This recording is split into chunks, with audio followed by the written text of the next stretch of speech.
Hey, Ed. Hey, buddy, how's it going, Parker? Welcome back. Hey, thanks. Oh man, for some reason my camera's looking real red today. Oh, nice. What I kind hope it's not me. I don't know what it is. of color temperature is it? Wow, you look like, yeah, you look like you had gotten a little bit of sun if it wasn't your camera. Yeah, I didn't. Unfortunately, I got no sun today. I was No inside at the sun. computer. Ah, typing Yeah. away at the buttes. Yeah, the Nice. old putes. Yeah, how you doing today? Oh, Parker, I'm doing fantastic. Made some pizza. Had some leftover bits from the charcuterie that we had yesterday. So Whoa. decided to whip up a pizza. Yum. Nice. Oh yeah, better believe it. You better believe the hydration on that was 70%. Oh, whoa, that's risky, man. I know, right? Getting You're a little riding the sticky. edge. Yeah. Yeah, that is. What's pizza's what, usually like a 50-50, is it? Or Some people go 60, some people go as high as an 80 in order to whip through it pretty quickly. But are you hitting an even 70? Yeah, it's a good way to go. Yeah, cool. Yeah, thanks for joining us, everyone. Out there in chat, hit us up, and we got a special Iceberg version 2 today, don't we? Yeah, we do. Specifically, it's going to be a 90s Iceberg today. So for all of us 90s kids, or 80s kids, 70s kids, pretty much everyone back then. Yeah, so whipped this up a little earlier today with some help from the Discord. I put out a little message in the Discord, and some people were nice enough to put in their suggestions, and incorporated those. So hoping just to go through those and talk about them, and kind of like how these icebergs go. The deeper you go, the more obscure, or basically the more obscure the references are. That seemed to be the case last time. Yeah. So okay, before we get started, 90s movies Iceberg. That can be pretty broad. Is there any other defining factor that like is part of this particular iceberg, or is it just like an all-out, like, is it iconic movies from the 90s or anything like that? I would say some of the ones in the top are the more iconic ones from the 90s, and then it'll get lower and lower and lower. It is a broad topic to go, just like 90s movies. However, I thought it'd be interesting just to kind of take a stab at it and see what we could do. Of course, like the action movie Iceberg, there were so many movies in the 90s. So I can only put in so many, but I try to get like a good amount of everything. But nice. We'll see how it goes. Nice. Okay. Shall we get into it then? Oh, I am absolutely ready to get into it. Nice. I don't know if I'm necessarily feeling this jazz or reggaeton. I'm gonna play reggaeton. A reggaeton. Nice. Okay. Boom. Here we are. Here's a big old iceberg behind us. So let's get into the first tier of 90s movies on the iceberg. The old tip of the iceberg, as they say. They do say. I do know several people that Perfect. Okay. 90s movies. A couple of ones we may have talked about here on the stream already. Couple we haven't. Where are we starting? Well, like you said, there are a few movies that we talked about last time. Pulp Fiction is not on here because we talked extensively about Tarantino.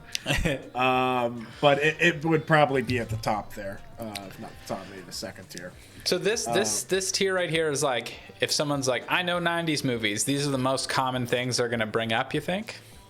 I think in the handful, like, is it limited to this? No, but definitely in the conversation. Cashew and Cheese, what's up? Welcome. Woo! Hey, Cashew Cheese. Got some 90s movies going. Okay, cool. So what stands out to you right away on this section? Well, if we're talking 90s movies, you can't go wrong with Titanic. You see it crashing into the iceberg there. I mean, it's an iceberg. We may as well start with Titanic. Yeah, you're right. Whoa, I didn't even think about that. Right? I intentionally positioned it to be bumping into hit the iceberg, even though it didn't want to. Nah, it didn't want to. Well, it was destiny. Did it? So yeah, I heard actually, I'm pretty bought in on the conspiracy theory that it's actually the sister ship, and they sent it out to crash it for the insurance. Did you hear about this? Well, yeah, that they weren't able to get the Titanic done on time or something like that. And then they like sent it out because it was like worth like 11 million or something like that. So yeah, apparently the sister ship, I think it's the Britannia. Maybe that's what it was. It had some damage, but apparently the damage wasn't covered by the insurance, and so they decided that they would actually like call it the Titanic on its maiden voyage, and then get the claim on the Titanic for the same ship. I shouldn't say this. People died, man. I shouldn't say. Well, you know what? Any of this stuff. A lot of people's hearts died when they saw Leo for the first time. Yeah, geez. Okay, great segue to bring it back to the movie. Yeah, Titanic, it is a classic. And anytime anyone's at the front of a boat, it's always that thing you do with your buddies where you hold someone up and you picture that. Is it a Shania Twain song? No, it's Celine Dion. Celine Dion, same Who's stuff. playing in same Vegas, stuff. I think. Celine Dion, yeah, I heard that too. Any Celine Shout fans out. out there in the chat? Who isn't? Any Celine haters? Get out. Come on, we don't want any Yeah. Celine haters. Meh, cashew and cheese. All right, is meh well, on you're not a Celine. hater. You're a meh, so you can stay. Well, who would you prefer to have done the music in Titanic instead of Celine Dion, Cashew and Cheese? Please let us know. We might be able to talk to Cameron and get a switch happening. A 2021 remastering of the movie. Yeah, we'll send a tweet out. We'll get the ball rolling. Titanic, yeah. I saw that first when I was a kid, and great question. Brit as in Britney Spears. Oh yeah, sure. Yeah, let's get Britney Spears Oops, on it. I sunk it again. I played with your heart, but you couldn't fit on the painting. Oh, baby, baby. That could be the song. James Cameron would be a fool not to put it in the remaster. So Titanic is, it's got to go at the top. I mean, it's, what is it? I'm not entirely sure what the most recent list is on Box Office Mojo, what the top grossing movies of all time is, but it's still got to be on the top 10, right? I mean, I think it's like at least number 3. When I was growing up, it was at least it was number 1 for like a decade and a half, I think, only to be toppled by himself with Avatar. Yeah, man. what an A-type. I think that Titanic was the first movie I watched where the VHS, there was 2 VHSs to cover the whole movie because it was so long. I remember that. Yeah, absolutely. Is that true? I think that was the case, right? Totally. It was 2 VHSs. Yeah, some movies had that. It was like 3 hours long, so to split it up wasn't. You'd have to put it on 2. I remember buying requesting the widescreen for my birthday, I think in 1998, 99, whenever that would have been on VHS. Wow. When you could get a widescreen version of a movie. A widescreen or a pan and scan. I thought, I was a kid. I was like 6 or 7. I would have been like 7. So I was a moron. I thought widescreen was actually full screen, pan and scan. So I got the like widescreen one. And I was like, there's these fucking black bars at the top. I know. You think you're getting ripped off, right? Yeah, right? Yeah. I was like, I want to see it closer. But only now do I know, oh, you stupid kid. Gotta appreciate the anamorphic That's lens. real cinema, isn't it? Yeah, right? Oh, mwah. Could you imagine Scorsese with a pan and scan? Puke. Barf. Yeah, yikes. Thumbs Huh? down. Different movie. But yeah, no, I remember that as a kid, and like, when I'd rent movies with my parents and they'd be like, they only have widescreen versions left of like a particular movie, and we'd forego it for a different movie because you think you're getting ripped off. Yeah, well, when it's a 32-inch screen, you kind of want to see it a little closer. Yeah. Wow, we've come very far since then, huh? Oh, yeah. And think about the feature. It's going to be fantastic. Yeah. Wall TVs. Yeah, Titanic. Yeah. Yeah, that's fair. That is one of those movies. It has to go up there. Okay, as an adult, do you like the film? Do you enjoy the film to this day? So I think I've seen it too many times to really actually get a kick out of it, to have any strong emotion over it. But I appreciate it. I don't hate it. I think a lot of people blanket hate it because the romance, Leo, whatever. It's just just a cash grab, which it is to some degree, just at least the story wise.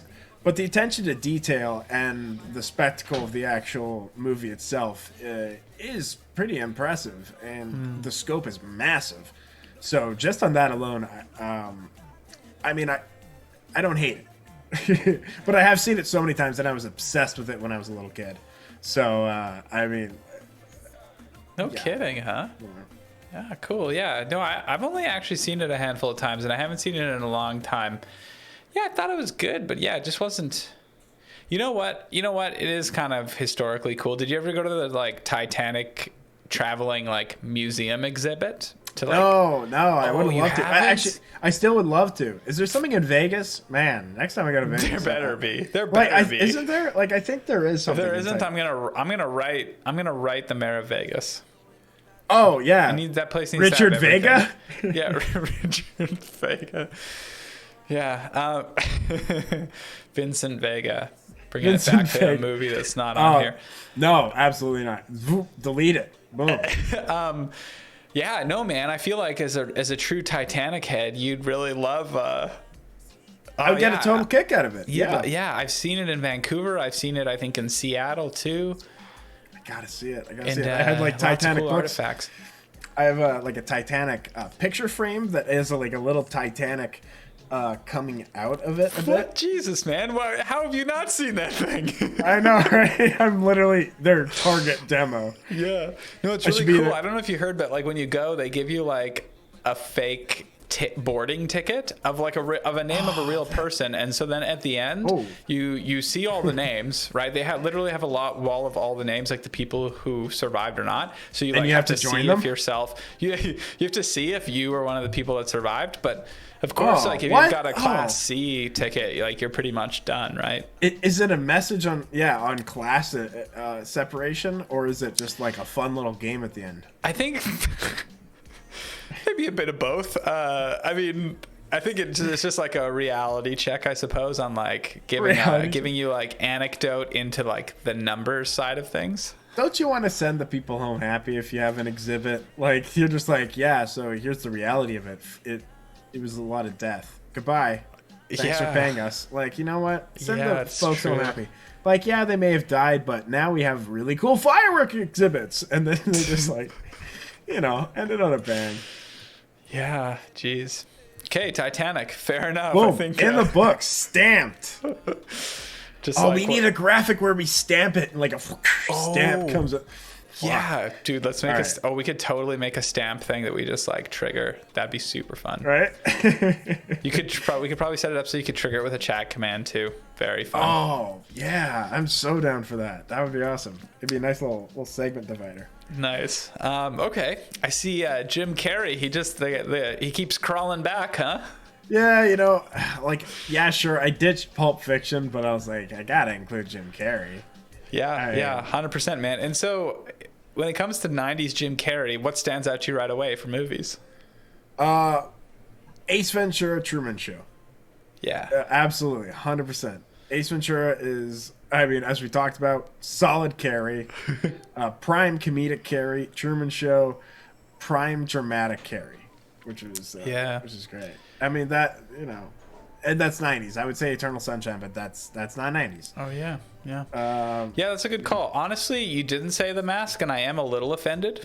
But I'll let it go. I offend a lot of people when it comes to The Mask, and I apologize. Yeah, no, it's okay. Yeah. The Mask stands out to me as a '90s Jim. Not as like That's a what good stands one, out. but like that I specifically. It's in your remember. mind, forefront. Yeah, it is iconic. He plays so many characters within that movie as The Mask. So I mean, it's basically like 10 Jim Carreys. Yeah, what a wild guy. What a gem. What a time to be alive, to have grown up with Jim Carrey in his prime, huh? Oh wow, yeah. People are going to be talking about how they wish they grew up in that time period. 500 years from now, they're gonna be like, wow. Could you imagine going to a Jim Carrey movie not knowing what to expect? Yeah. Years from now, those true fans, the real Carrey fairies, will be Carrey fans. just Is that what they're called? sure. Yeah, they'll just be like, oh, I wish I was there to like see Liar Liar in the theater. Or even just go to his house. Yeah. Sit outside his house. He'll be the chaplain of 100 years from now. Oh wow. Anyways, yeah, okay, Jim Carrey. Yeah, totally makes sense, I think. Yeah, right. He's one of the box office kings in the '90s. When you think '90s, he's definitely like. If I'm looking on this, there's only like there's like one comedy, and that's like the Jim Carrey films. And for mainstream comedy, '90s, I think that's it. I think that's the number one. Yeah, man. Teenage Mutant Ninja Turtles. TMNT, gotta have it. Yeah. That's like a real success story too in itself. TMNT is actually really, really cool. It wasn't just like some I don't want to say it wasn't just a corporate cash grab, but it was a little bit more. It was like an actual independent film. It wasn't made by any big studio. and it was made for like a budget of like 13 million, and it returned 200 million, making it the highest grossing independent movie of all time at the time. No shit. Yeah, absolutely. So that's why they made like Secret of the Ooze, and the third one was a Turtles in Time, I believe. So I heard a story from a theater teacher of mine. I don't know if this is true, but it's a good story. I hope it is true. I don't know though. Like, do you know if they casted the first movie like out of Vancouver at all? Do you know if they did? I actually don't know too much about the casting process. Yeah, I don't really know. Because do you know where it was filmed, the first one? I believe it was like at least some of it was New York. Yeah. But I couldn't 100% confirm that. So I had this teacher that theater teacher, but like back in the day, I guess he actually was out there as an actor and stuff. And apparently, he was auditioning, going through the audition process for the original Teenage Mutant Ninja Turtles movie, and like it was going well, and he had like 2 or 3 callbacks or something. And at this point, he was still working with one of the local casting directors. And it's a small city, like they kind of know each other well, so him and the casting director have some rapport and stuff. And this teacher of mine, he's short. He's a short guy, and I think it's nice. I think he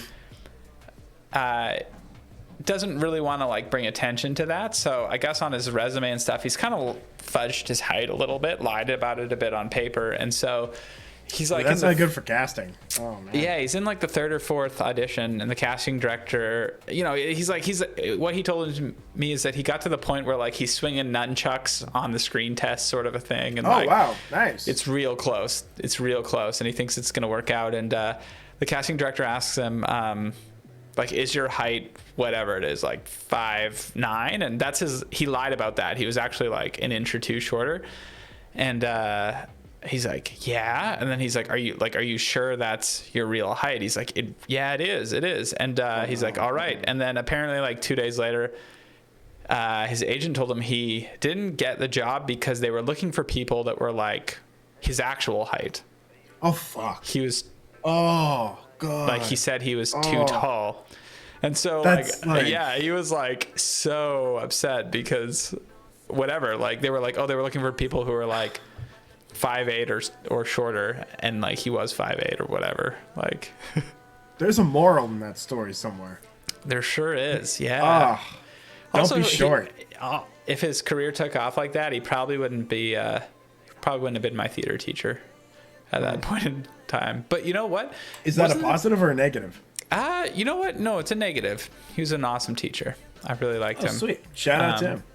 But wasn't there didn't one of the actors who played one of the Teenage Mutant Ninja Turtles just become like a hippie and live in his van after that? Do you know what I'm talking about? I think one of them was voiced by Corey Feldman, who didn't turn into a hippie, but definitely had an interesting life. So wait, maybe that's what I'm thinking of. So wait, what did Corey Feldman do? I think Corey Feldman voiced Donatello. One of them. He voiced one of the main turtles, for sure. And what's his story? Corey Feldman. He's like the kid from the Goonies. He was an actor in the Goonies in the Friday the 13th Part 4, and had kind of a sad story. It sounds like maybe there was some abuse going on. He accuses, now I don't know if it's true or not, this is accusations, Charlie Sheen of the abuse, and it seemed like that kind of messed with him. Sent him, like, some drug abuse, and then just kind of spiraling out of control. Doing a lot of B movies. Him and Corey Haim were like acting buddies and friends for a long time. They had that show, The Two Coreys, on A&E for a long time. Oh yeah. Yeah. So either way, so I mean, he didn't move on to be a hippie, but he definitely moved on to have an interesting life after. Yeah. If not kind of a tragic one. Sorry, I'm just looking this up. Yeah. Maybe it's the guy who played Shredder that I'm thinking of. I know the person that played Super Shredder in Part 2 is Kevin Nash from wrestling. So hey, 10 out of 10 of that. Yeah, man. Okay. Teenage Mutant Ninja Turtles. That is a class. Boom. Did that movie make you want to eat more pizza in general? Oh, the opening sequence to the second one, 100%. Watching Yeah. that over and over again as a kid. Yep. It just makes you want just a greasy pizza, like a greasy. That's a '90s thing, like a nice greasy pizza. You know, We kind of embraced the unhealthiness for a while. Yeah, I'm loving it. 100%. Yeah, so TMNT, great for pizza, great for your turtle action, great for like box office returns too, like literally insane. Like, Yeah. no one talks about that being the box office, the independent box office smash. Yeah, You might think of it as like a successful movie, but you know, box office smash. Oof. yeah, that's cool, man. Yeah, absolutely. Is that another stamped one? Boom. Love it. Yeah, okay, we'll call it stamped. Okay. Where should we go next? Safeway Man, what's up? Welcome. Where's Hey, Rush how's it Hour? going? Ooh, Ed's getting Rush Hour heat again. Oh yeah. Sometimes I get rush hour heat, sometimes I don't. You know. Rush Hour is not on this list. But hey, you know, maybe sometime in the future we'll do Rush Hour or talk about Rush Hour. Yeah, I mean, we just watched Rush Hour 3. Great film, great terrible film. Yeah, should we go there? I was sparing Safeway Man's feelings. Yeah, no, we'll go there. You know what, Safeway Man, we'll have a Rush Hour special sometime.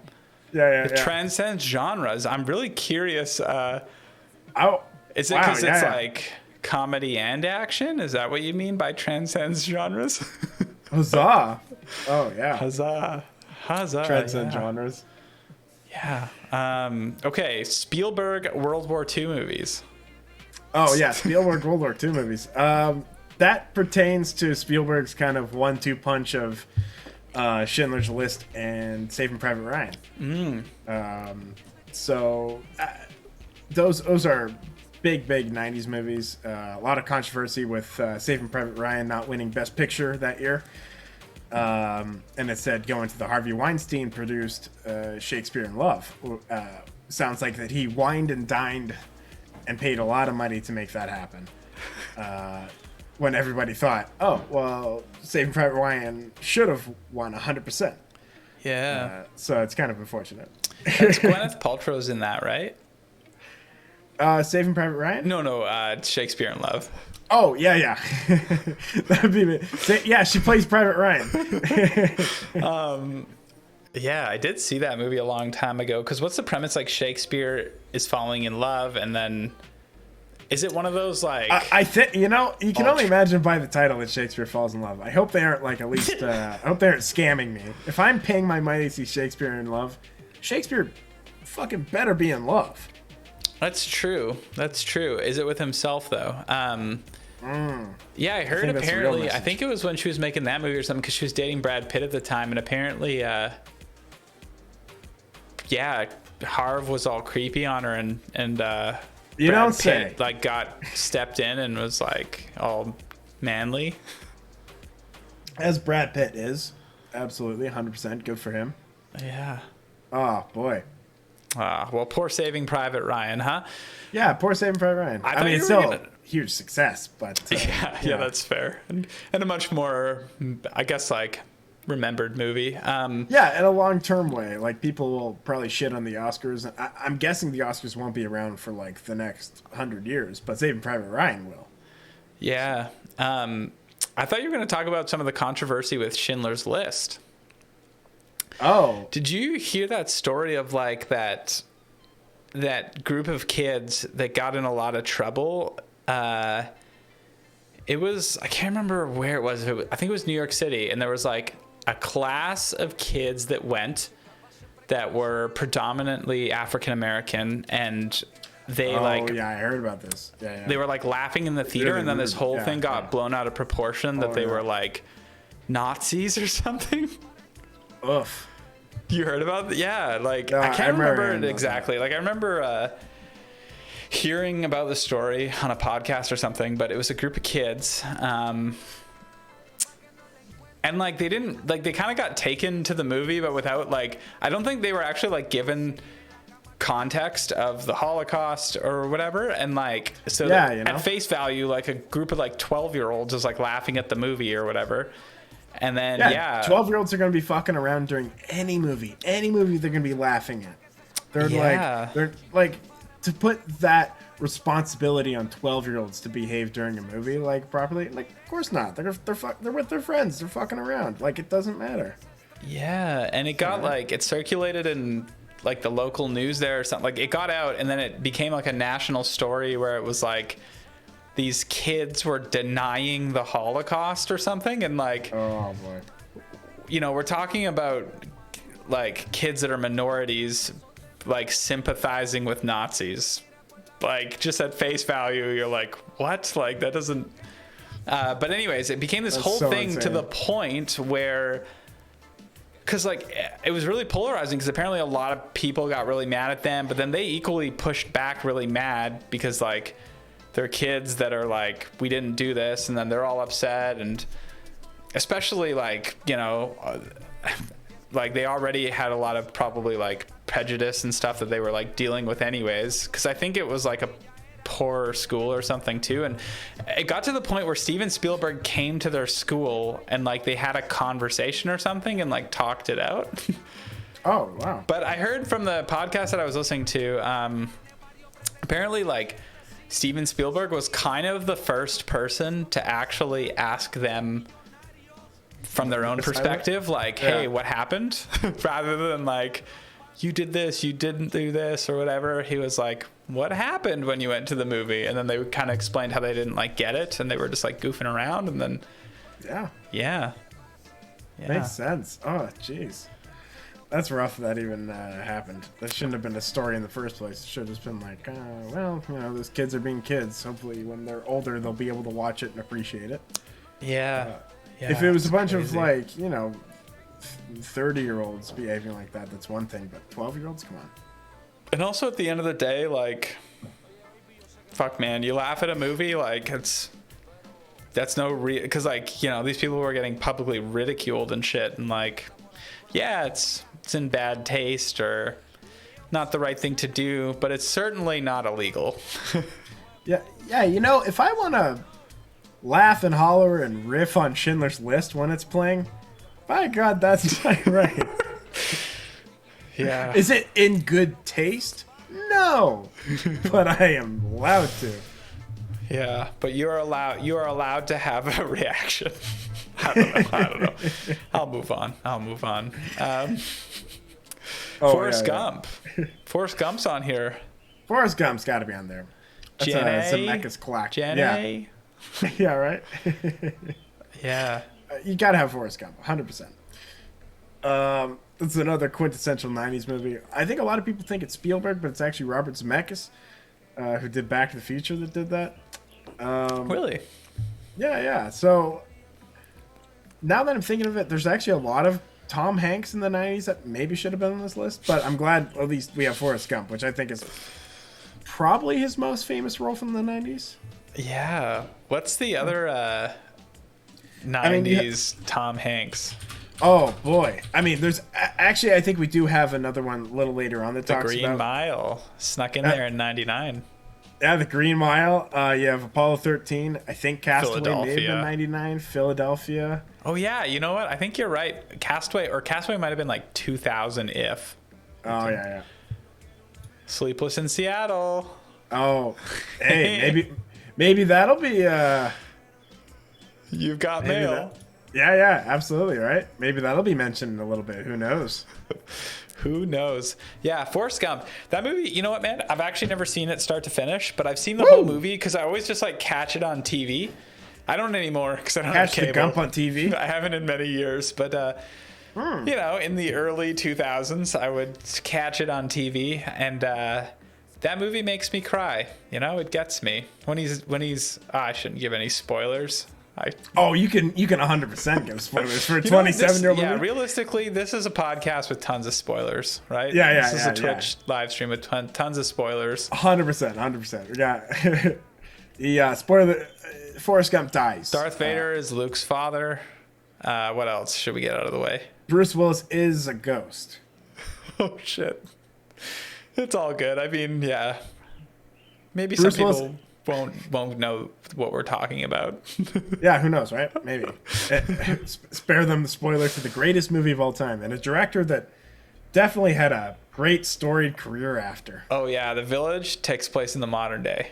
Oh, wow, man. If that was in the 90s, you bet your ass Village would be top tier. Yeah, good night, M. Night Shyamalan twist.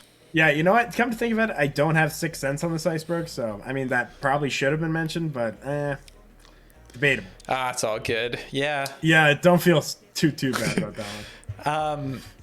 Yeah, Forrest Gump. Yeah, fair enough, man. Do you think that movie did anything that hadn't been done before? Like, do you think there was anything like about it that was new or refreshing? Yeah, definitely. I mean, just the idea of the perspective of his life, his magnificent life through the eyes of someone that's mentally challenged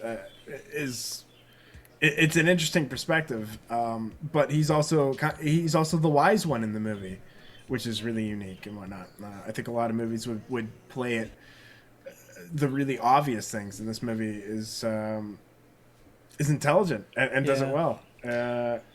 But also, I think the fact that it was doing the 70s and the 60s in a nostalgia way, that wasn't being done quite yet. And it had a huge budget, so they could pull off a lot of the big moments from like some of the 70s and the Vietnam War and stuff like that, and kind of a bigger scope, and to cover all of that along with, like, a lot of movies would just focus on one aspect of what the movie is going for. But the fact that you had a movie that had this huge scope that covered so many years, so many decades, with like immense detail was pretty impressive. Yeah, no kidding.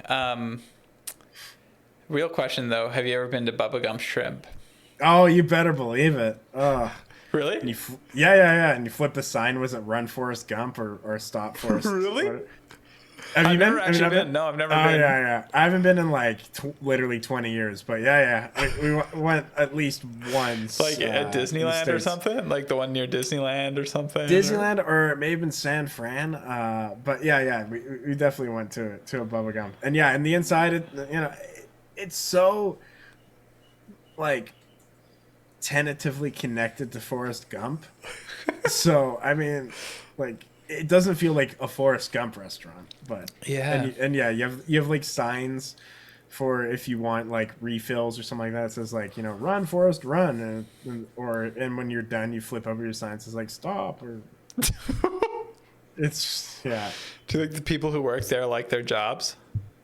No, but by God, I think they made me feel like they did, that they loved it, but you could tell that they didn't.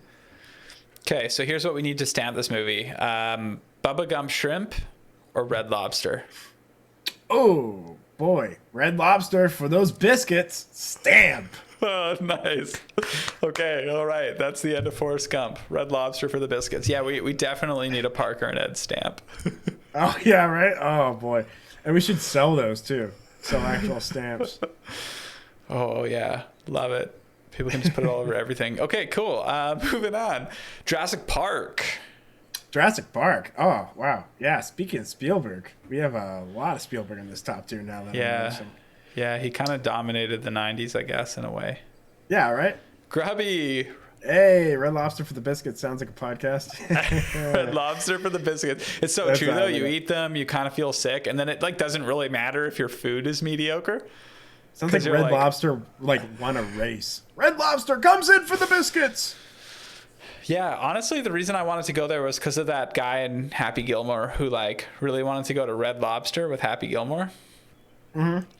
Which guy is that? Happy Gilmore. Remember, there's that guy who wants to be his friend and he wants to take him to Red Lobster. Oh. No, sure. Come on, man. You know every moment from every movie. Someone's got to know what I'm talking about. Like, I feel like it's the guy that was played by that really big, that like Andre the Giant looking guy, but it's not Andre the Giant. You know that actor though? Do you know who I'm talking about? No, I don't. Oh no, it's that other guy who's like really whiny that wants to take him to Red Lobster. Is it like one of the Sandler's like classic people? Like, because I know he has that like true. I think it is. I think it is. So that big guy, who's that big guy? And he's in all sorts of movies. And he's like, is it the guy that sounds like this in his movies? I don't know. There's like that one guy. That really big guy. Is it Robert Zadar? I don't know. Otto. Who's Otto? Otto. Hey, Bart, dude. Oh yeah, that's right. That's right.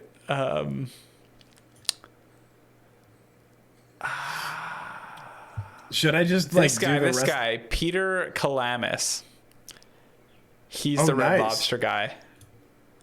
Peter Calamis. He just really wants to take him to Red Lobster. Can I get another movie that Peter Calamis is in? Yeah, let's see here. He's arguably best known for playing Tail Terrier in Crypto the Superdog. Fuck. Or what? Dr. Adam Brody in Stargate Universe. Oh, okay. All right. I bet a lot of people. Wait, Adam Brody is the name of the person? Isn't Adam Brody's the name of it's the name Seth from the OC, right? My man, Seth. Dude, I thought this guy was, I guess he didn't, it didn't really take off after Happy Gilmore then. Dr. Dolittle 3, he was the rodeo announcer. Oh, boy. They didn't have the Murph for that one. He played a guy, he played a named character in 50-50. Oh, nice. Well, good for him. 50-50 was a big-ish movie, I guess, at the time. Yeah, but okay, this guy I'm thinking of, it's this dude, Richard Kiel. Oh, Jaws. The guy that played Jaws? Yeah, that's it. I'm like, I knew he was from something. Yeah, he's Jaws. Yeah, totally. Yeah, Jaws. He is dead. He died. He did. He passed away. Rest in peace. Yeah, Jaws from the shark film. Did you know that Jaws was just a man in a suit that just came out with like his hands and like foam things and went raw? Yeah, this guy was so big, and he just like, what does he do in Happy Gilmore? He like crushes a golf ball or something. I don't know. I'm gonna have to. I gotta defer to Happy you Gilmore. for my. You go ahead. You watch Happy Gilmore. I'll hang out over here. Maybe. You're not a Happy Gilmore guy. That was an iconic 90s movie, and it ain't on here, Ed. Yeah, apologies. Yeah, it isn't on here. You know, come to think of it, I actually don't think I have Sandler in this, which is maybe a shame because I think I probably should have put Adam Sandler movies at the top along Big with Daddy. like Jim Carrey Although movies. maybe Big Daddy was like 2001. I don't know. Like I may personally not be the biggest Sandler fan, but at least I mean that should be irrelevant. He should be at the top anyway. Anger Management. I'm not a fan of a lot of this shit. Him and Nicholson. That's 2002. Yeah, Anger Management. I thought so. Almost cheeky. Almost cheeky snuck Parker. it in. Okay. Which one were we on? We were on. We were talking about Jurassic Park. This had nothing to do with talking about Sandler. I was like, oh, what Adam Sandler movie are we talking about? All right, Jurassic Park. Which arguably... We went on the Red Lobster tangent, and then I took us over to Happy Gilmore. Jurassic Park. Okay, yeah. I've never heard of it. What is it? I don't know. It's some fucking awesome theme park that we should head on over to. No problems whatsoever. Yeah. Were you really into Jurassic Park as a kid? Yeah. Definitely. Yeah, 100%. I loved Jurassic Park. I loved The Lost World when it came out. I loved getting the toys for The Lost World when it came out, like the little truck that had like a missing door and like yeah, totally. I had big love for Jurassic Park. Do I now? Less so. That's fair. It's rare that somebody's, as they grow into adulthood, that their love for Jurassic Park will grow per se, but. Yeah, and if it does, no fault to you. But yeah, personally, it just didn't. I mean, there's just so many errors in the movie. It just feels sloppy to me now. Like that cliff fucking disappears, like which is like a continuity error, kind of. There's just like there's so many continuity errors that it just feels a little sloppy. And of course, there's the rumor that like Spielberg, like left the movie towards the end to go work on Schindler's List and gave it to George Lucas. Oh. Which is why it kind of has more of a Lucasy feel at times. But yeah, you know, it is an iconic movie, regardless of my feelings of it. I mean, it's iconic and it has state of the art visual effects, and that was the future. Yeah. You know, the movies. There were so many copycats to Jurassic Park, and I feel like there's more copycats now than there were like after it came out. I think a lot of the reason is because people just didn't have the budget to match it, and now people are able to kind of deliver that kind of thrill emitted on that big of a scope. Who's your favorite Jurassic Park character? Oh, Goldblum. Gotta go Malcolm. Absolutely. Yeah. Yeah. Jeff Goldblum, 100%. Yeah, without a doubt. Yeah. Right. What do you think of the new Chris Pratt stuff? You know, just like it's the same kind of Chris Pratt and Jessica shit. Chastain, right? No, I think is it Bryce Dallas Howard? Howard? Yeah. I think Jessica Chastain is doing close. Yeah, right. Jessica Chastain is like the Golden Globe version of Bryce Dallas Howard. Not the Oscar version, but you know. Yeah. I say Emma Stone is the Oscar version of them. That's fair. I don't know. There's like the Russian dolls. It's like Emma Stone, then Jessica Chastain, then Bryce Dallas Howard. Man, speaking of Russian doll, that's who's the actor in that? She could kind of fit in that category. It's just a TV version. Natasha Lyonne. Yeah, totally. Or something. Yeah. Anyways, but yeah, Jurassic Park. Jurassic Park, not like the biggest. Oh, hey, Prison Mike. Newman is my favorite from the Jurassic. Newman, yeah, that's true. Newman fucks it up for everyone, doesn't he? Oh God, Newman. Like Newman from Seinfeld. Yeah. Really? Newman plays the guy in the first one who Dennis Nedry, I think is his name, and he's paid off by a company to steal, I think, the embryos, so then they can develop. I'm assuming their own dinosaurs. Yeah. But yeah, totally. What did you say his name is? In the movie? Oh, I thought you meant in real life. Oh, in real life. Oh boy, I used to know his name. I got it here if you want it. Wayne Knight, I believe. Yeah, you got it. Yeah, hell yeah. Stamp of approval right there. Boom. Yeah, funny guy. What's he doing these days, Wayne Knight? I think he lost a lot of weight, actually, at some point. Nice. You didn't say the magic word. The Mr. Pibbs of dinosaurs. Yeah. What is he? Doesn't he have also like, hello, Jerry? Is that? No, I don't know. Yeah, that is. Hello, Jerry. 100%. Yeah, that's it. Oh, Razor Ramon, what's up? Yeah, Razor. Whoop. Grabby. He started in Cheaper by the Dozen? Oh, Wayne Knight started in Cheaper by the Dozen along with Steve Martin. That's brutal. Dude, did you put Bowfinger on this list? I guess we'll have to wait and see. You know, don't be angry if I didn't, though. Got it. Noted. Yeah, Wayne Knight, what a great guy. Yeah, does he... Man, I haven't seen Jurassic Park since I was a kid. He must get eaten by the dinosaurs, right? Oh, yeah, he does. He gets a pretty brutal death, actually. It looks like he's going to get out okay. Then he gets... I don't know the exact dinosaur name, but there's a dinosaur that I believe spits acid on his face. Spits his, like, black goo, and it hits him, and I believe it's, like, an acidic thing. And, yeah, then it rips him apart. Off screen, of course. Gotta keep that PG-13. Yeah. But, yeah, the implication is he's ripped apart. Wow. Well, glad to know he's in real life doing well. Good on you, Wayne Knight. I think he is. We could reach out to him. It'd be awesome to get him on the show. Yeah. What would you ask Wayne Knight? What's your burning question for Wayne Knight? Is Jerry Seinfeld really a dick? Yeah. Oh, yeah. I guess I've heard of that. Oh, spoiler alert. Apologies. We should have a little thing, a little spoiler alert graphic that comes up when we're about to say something, spoiler alert. And then a can of Barbasol spins in the stream. Yeah. And then the mud, very satisfying mud pouring on the Barbasol can. Oh, the mud looks like chocolate soft serve. Your Olive Garden. That's the best revoked. Wow. Oh, boy. Yeah. Hey, Dave Mike, what's up? Hey, Dave Mike. Woo. You had a chick tell you about the opening of the about the opening of the Universal. Oh yeah, great story. Yeah, Dave, Mike, you may have told me this one in person. Yeah, there was somebody riding the ride at Universal, and they had like free passes to what is it called? Universal Studios.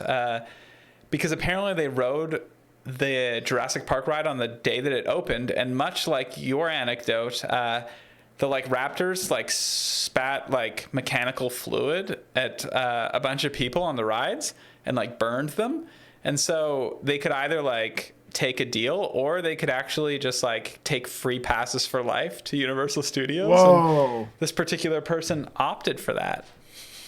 Wow. The free pass for life? Yeah, instead of, because the thing is, the funniest part about it is you could have that person, if they were smart, probably could have made a killing and made much more value than That's insane. passes to Universal Studio. Whatever, you know what? Maybe they go all the time and they have a ton of fun. No, I mean, hey, good for them, but that's insane. They got that spit on them. Oh, Yeah, that is a pretty good deal, I guess. Either way, but be an above board operation there. That's horrible. yeah, it was like the opening day, and I mean, I'm surprised that they're just down to keep going on the ride and they're like not at all like sketched The odds out. of it happening twice? Come on. then you got them by the balls. You almost want it to happen a second time. Yeah, hydraulic fluid. That's what it was. That's It just probably so crazy. hurt too. Probably hurt a little bit. That's a good deal for getting sprayed with the carcinogen. Yeah, totally. Universal for life. Like, you'll have 2 years left before you get some sort of weird cancer from that fucking fluid.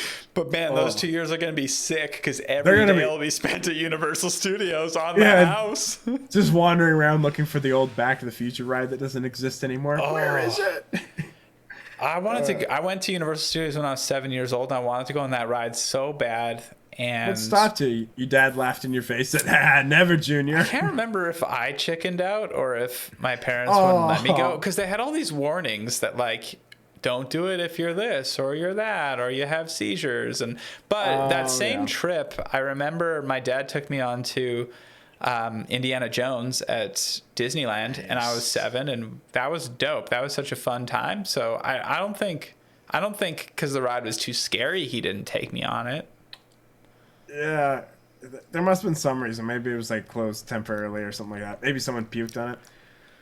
Yeah, let's go with that. And then Maybe it no maybe some longer hydraulic exists. fluid was spraying on people that day.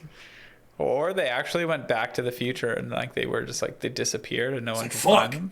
Bill, did you accidentally install the real flux capacitor in that one? Ugh. Marty, Marty, you gotta get out of here.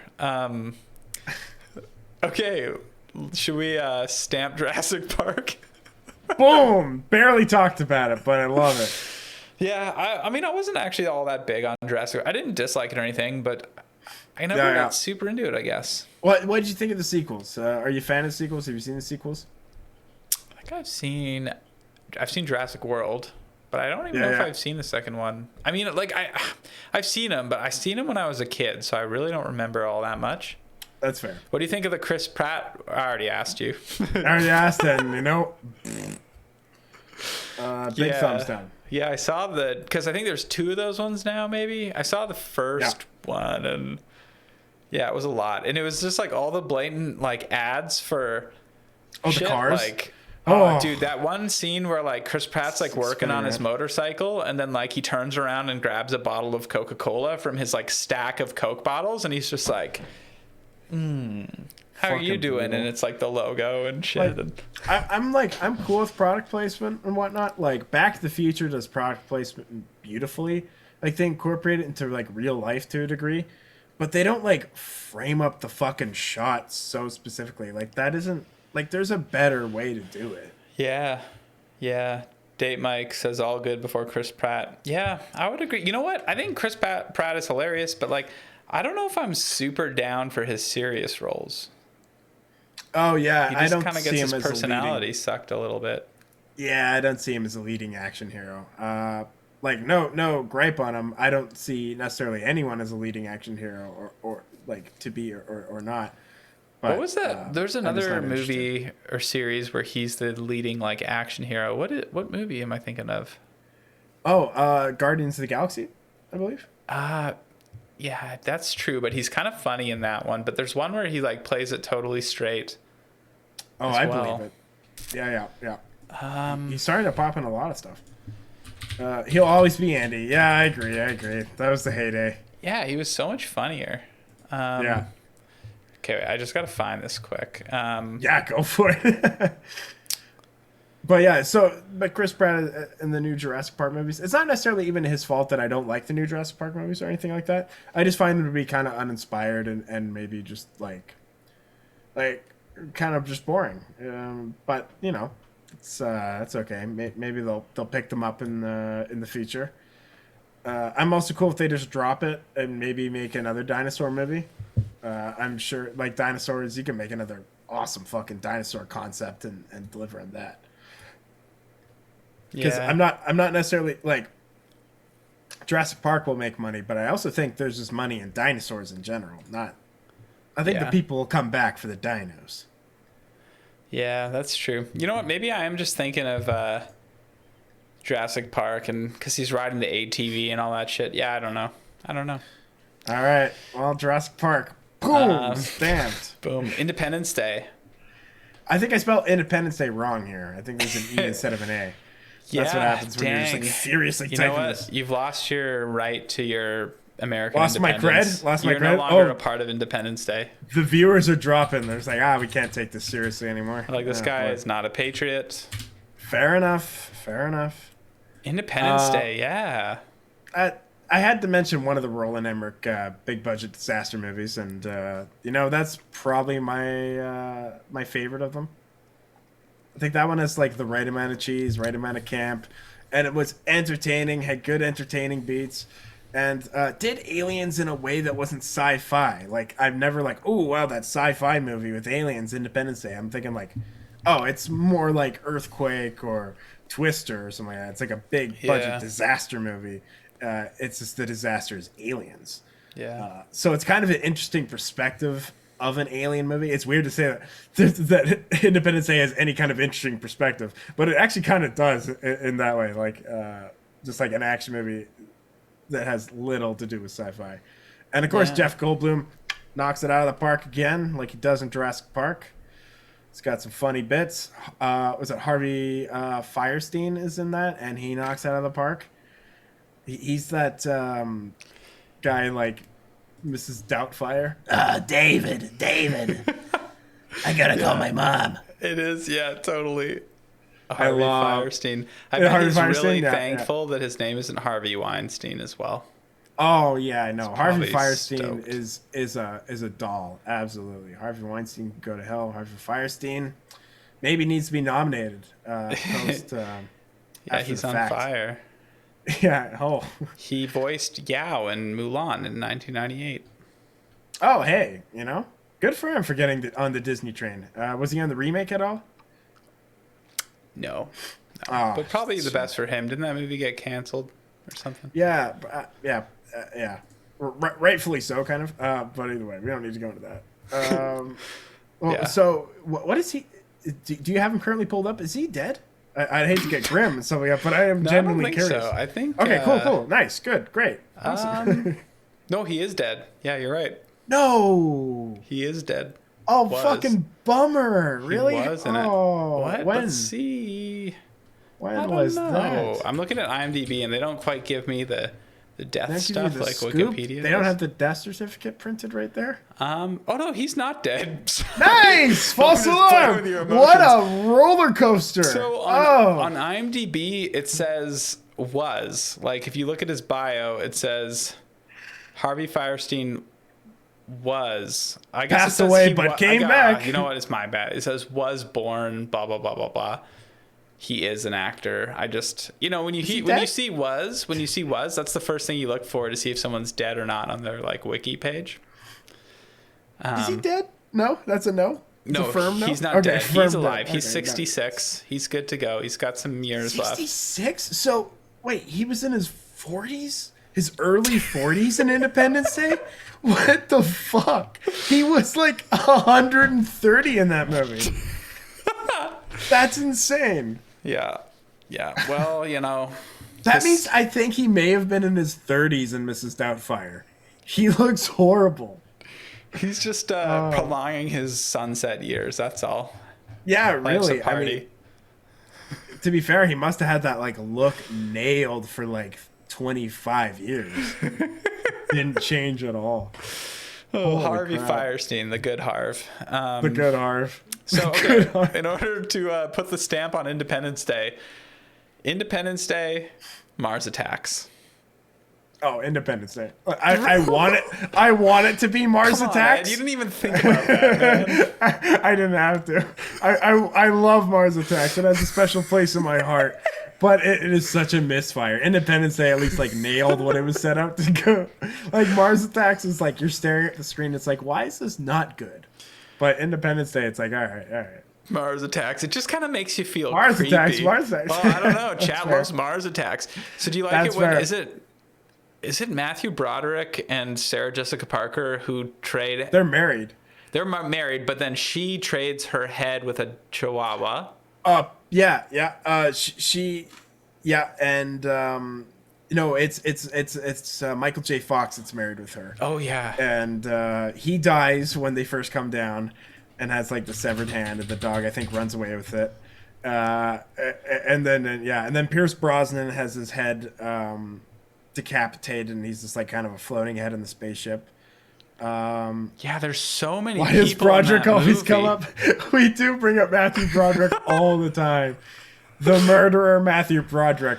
Hey, you know what? He's probably loving it because no one talks about him anymore except us. So Hey, I get a Google alert. Oh, they're calling me a murderer again. Matthew Broderick.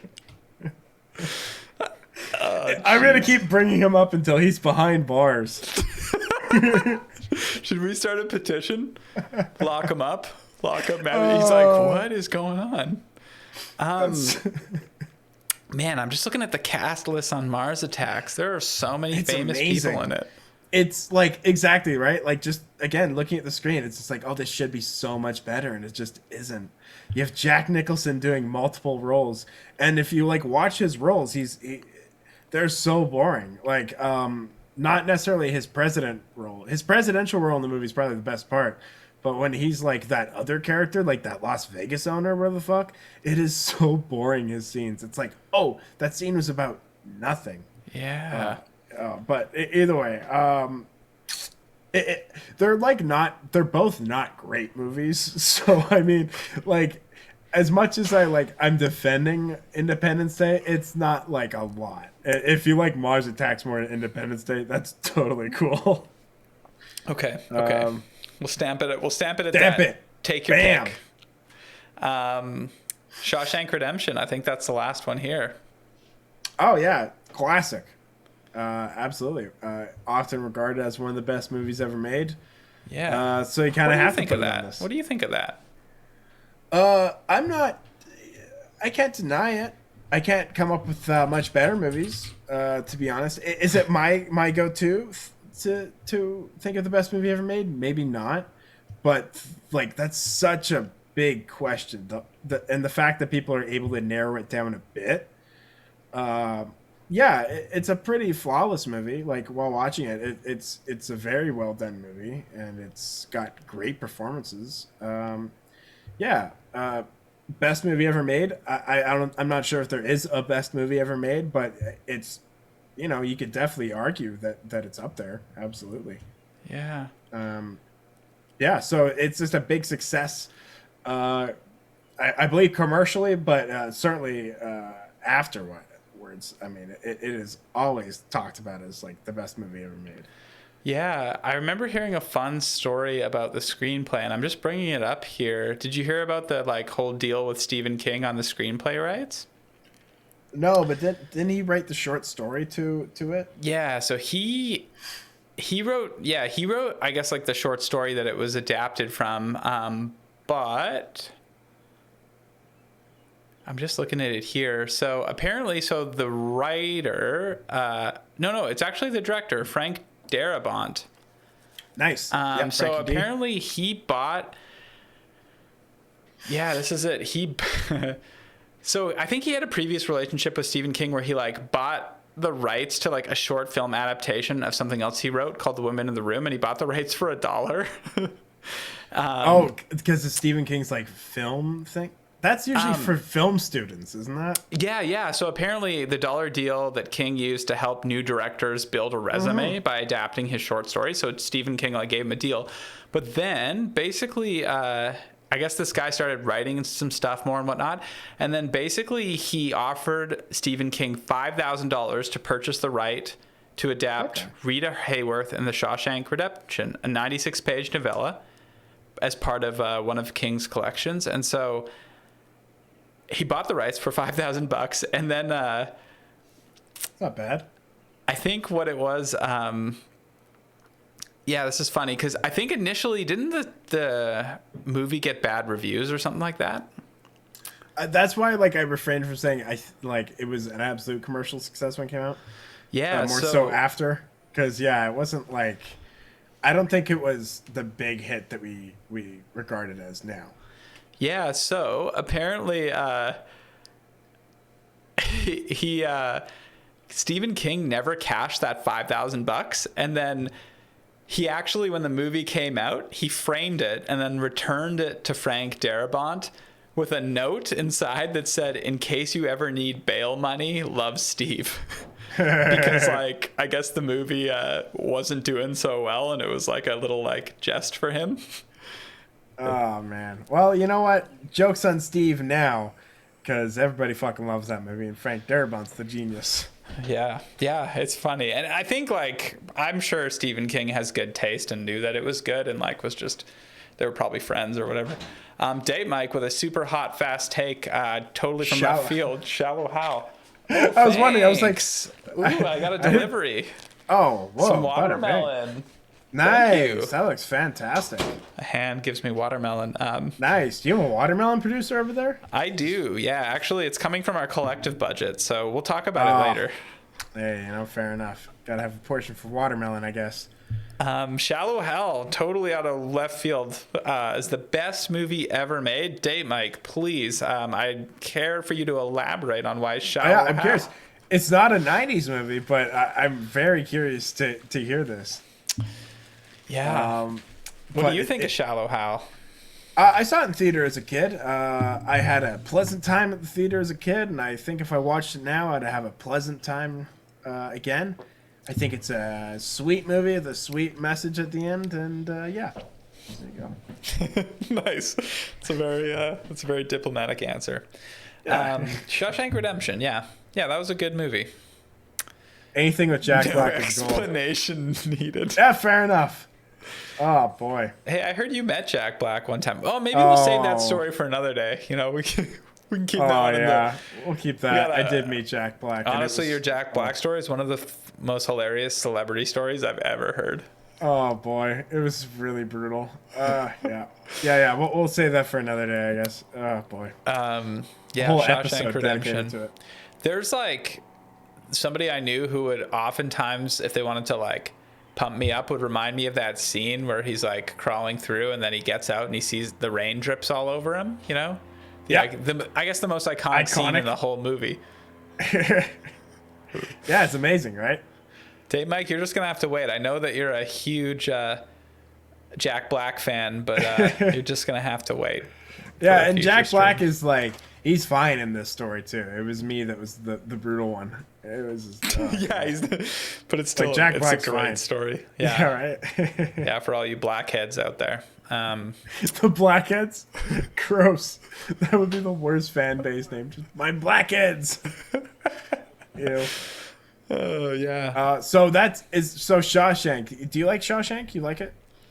Yeah, I think it's pretty good. Honestly, I didn't see it until maybe like 5 years ago. So I think because it got like so, that thing where like a movie gets so talked up, and when you're expecting it, then it kind of like skews how you really feel about it. Like, yeah, that's fair.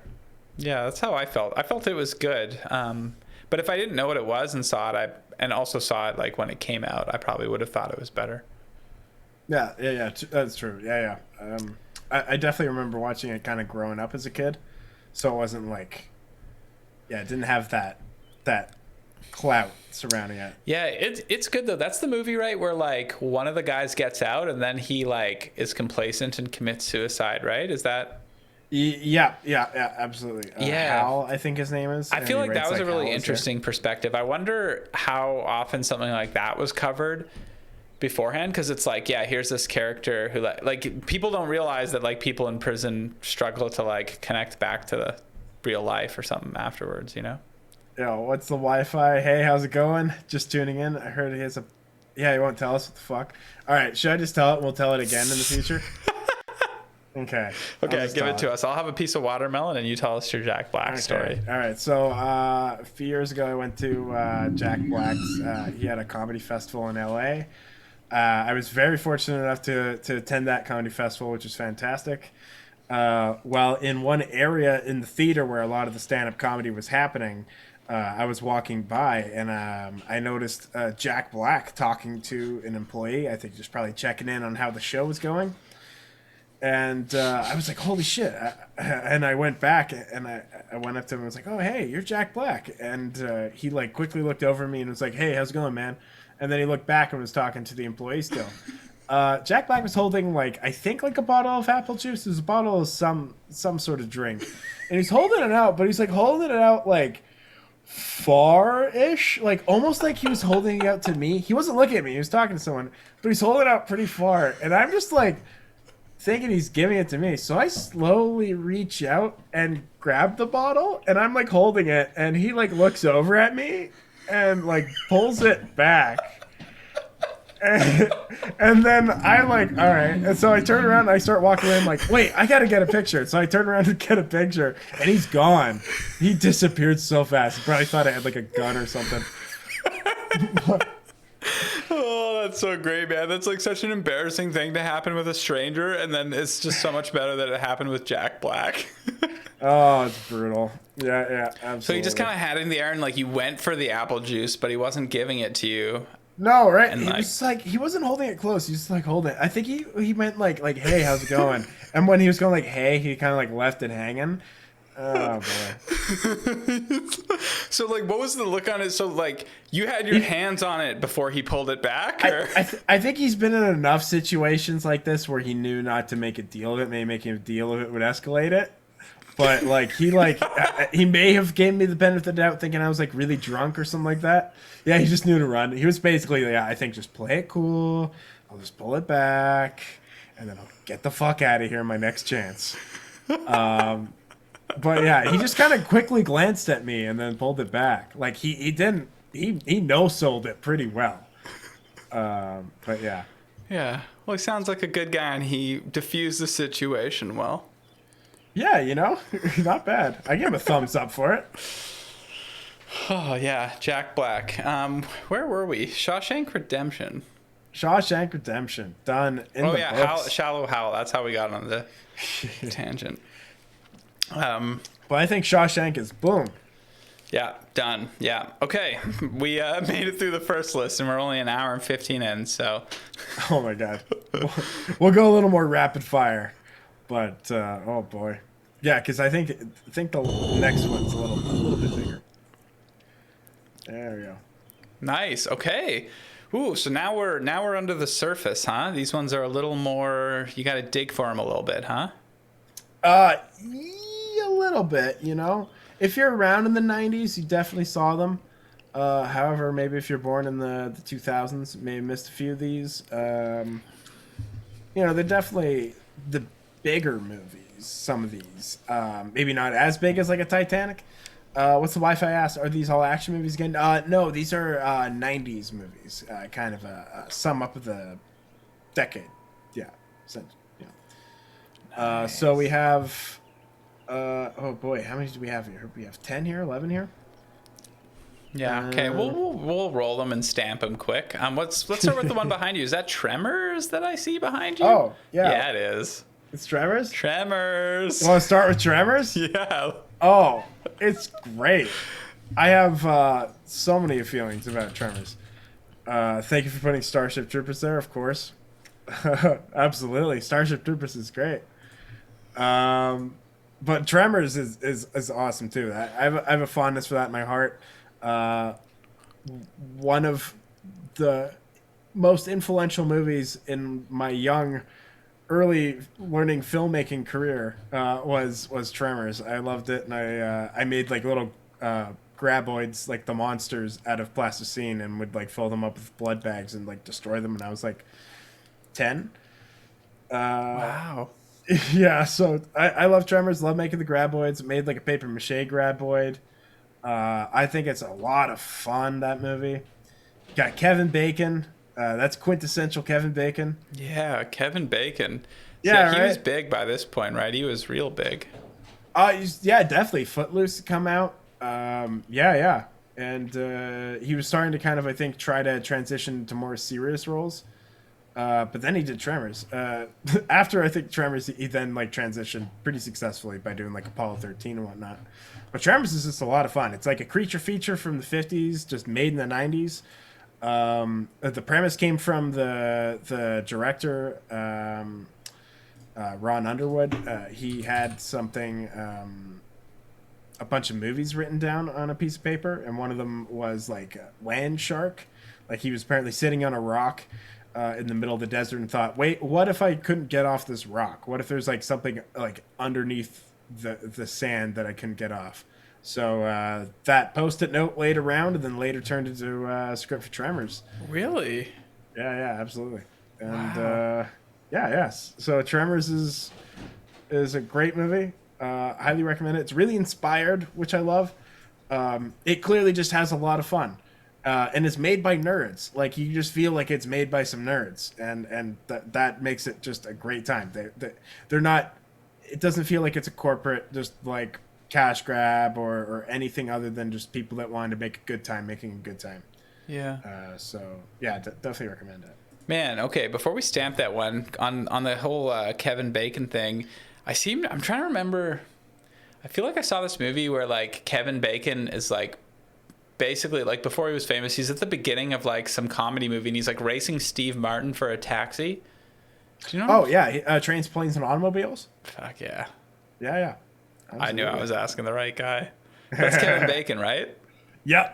Yeah, great. Absolutely. Great. Oh, that's a great movie. Where's that movie? That was the 80s, was it? Yeah. I believe that was Yeah. 1987. Yeah, almost. Yeah, that movie is so good. What's the Wi-Fi? John Candy. Yeah, I We agree. lost a really great guy Yeah. 10 out too of 10. soon. I love John Candy. Yeah. Canadian legend. Yeah. But Tremors, boom. Yeah. You think that's stamped or Yeah, let's stamp it. I think you did it well. stamped? Tremors. Love Tremors. Also the sequels, they're not so bad either. If you're into the cult hit, then I think the sequels do a pretty good job up until Yeah. about the fourth one. Yeah, that's fair. There was one that came out, I think, last year. Yeah, Shrieker Island, I think. Haven't seen it yet. I assume Kevin Bacon's not in them anymore. No, although he tried to get what's Wi-Fi There's a asked, show? what about the show? There was a TV show in 2003 for Tremors, and Kevin Bacon tried to get another show launched off the ground for it in I think 2016. They shot a pilot even. Kevin Bacon, he really wanted to get it done, huh? He did, yeah. I think he was like he recognized the cult hit that it was, Yeah. so there's definitely an audience behind it. Yeah. That's fair. Okay, cool. Okay, I picked the first one. What's our next one? Ooh, choices. Let's go for Meg Ryan and Tom Hanks. Yeah. They had their trifecta in the 90s. Joe versus the Volcano, Yeah. Sleepless in Seattle, and You Got Mail. Which one's your favorite of the three? Oh, the only one that's good, Sleepless in Seattle. Absolutely. Nora Ephron, fantastic. That is there are two romance films on here, and they are my favorite romance movies of all time. I know we usually talk about action movies and stuff like that here, or like kind of, or Quentin Tarantino. We haven't talked about romance movies, and I think we should. I think we should absolutely have a tier list, or maybe even an Iceberg dedicated to romance movies. I think there should be more guys out there talking about their love for awesome romance movies. There isn't enough, and My God, Sleepless in Seattle is definitely an awesome romance movie. Yeah. Yeah. So that is fantastic. You got Tom Hanks, who is a widower. He calls in, or his son calls into a talk show for him. He talks on it, and Meg Ryan hears him across the country. And somehow they are able to connect, and the son arranges for them to meet at the Empire State Building on Valentine's Day, and believe it or not, at the end they do, and it's a very sweet moment. And Wow. yeah, 10 out of 10. So highly recommend Sleepless in Seattle. Funny as fuck. Rosie O'Donnell is also great. There's not a lot of times I can say that because Rosie O'Donnell is a little grating to me personally. But she is so good in this, and like I totally see why she was pushed as like kind of the comedic sidekick, like the funny person in the 90s. Yeah. So yeah, Will you watch Sleepless in Seattle with me sometime? absolutely, yeah, 100%. Thanks, Ed. If It it's on means a lot. Prime, yeah, if it's on Prime, we can watch Sleepless in Seattle with Yeah. everyone. Yeah, we're thinking of doing an Amazon watch party, or at least like trying it out. We want to do it. I mean, it's a little bit exclusive because you have to to see it. You have to log into your Amazon Prime. Like you'll see us, but to see the movie with us, you can only log in to see it. But we're thinking that might be kind of fun to watch some more modern stuff than Santo versus the Vampire Women, for instance. But Which, hey, nothing wrong with Santo, but it'd be nice once in a while to get in something that was made past like 1965. Yeah. So if you have an opinion, please let us know. We have a Discord. If you down below, there's a link to join our Discord, and that's where we're chatting about stuff, future streams, movie memes, and stuff. So Oh yeah, we got how many? I think we have 3 or 4 memes up there right now. We're trying to get these Yeah. public domain memes off the ground, and you know what? I think, you folks will be the only ones that get it. So yeah, absolutely. we right? need you in the Discord. You'll be at the ground floor of the good public domain memes. Yeah. Nice.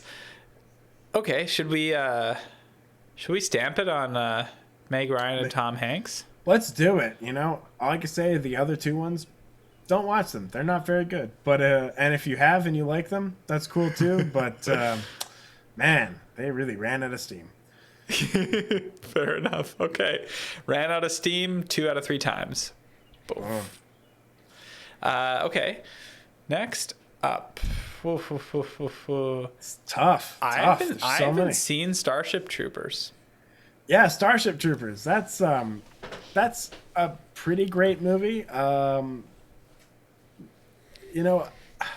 don't love it as much as others. I didn't grow up watching it too much. Only recently have I started watching it a little more. I like the dark comedy elements of it. It's a lot more subversive than you'd think. It seems like it's just gonna be like a straight up action movie.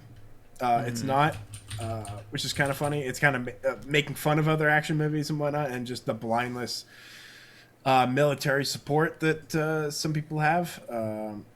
So it is an interesting action movie. It is quintessential 90s action, though. Like, I couldn't avoid putting it on here. You just have to put Starship Troopers on a 90s movie list.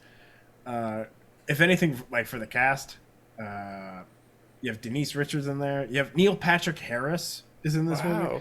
Oh yeah. There's a lot of gems. So I'm sure a lot of people have seen this movie. It's a pretty popular movie. If you haven't seen it, I do recommend it to a degree. I mean, it delivers on the action. It's pretty violent though. Just a heads up.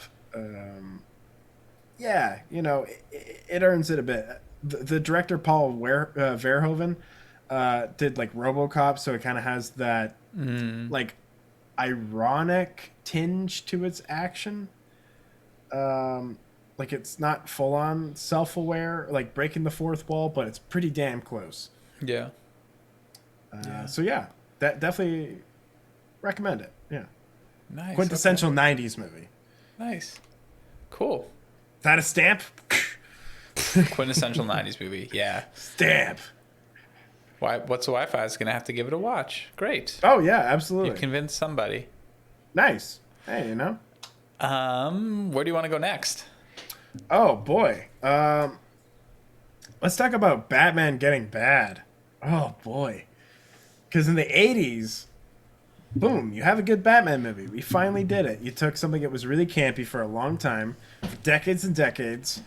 The original show in the 40s, and then the Adam West show making fun of that in the 60s. They finally did an awesome Batman movie. And then, boom. Then they followed it up with a few rotten sequels and absolutely ruined that. Most notably, the worst of the worst is Batman and Robin with Schwarzenegger as Mr. Freeze. I think we all know that. We've all seen the memes. We've all heard, Bat credit card, all that shit.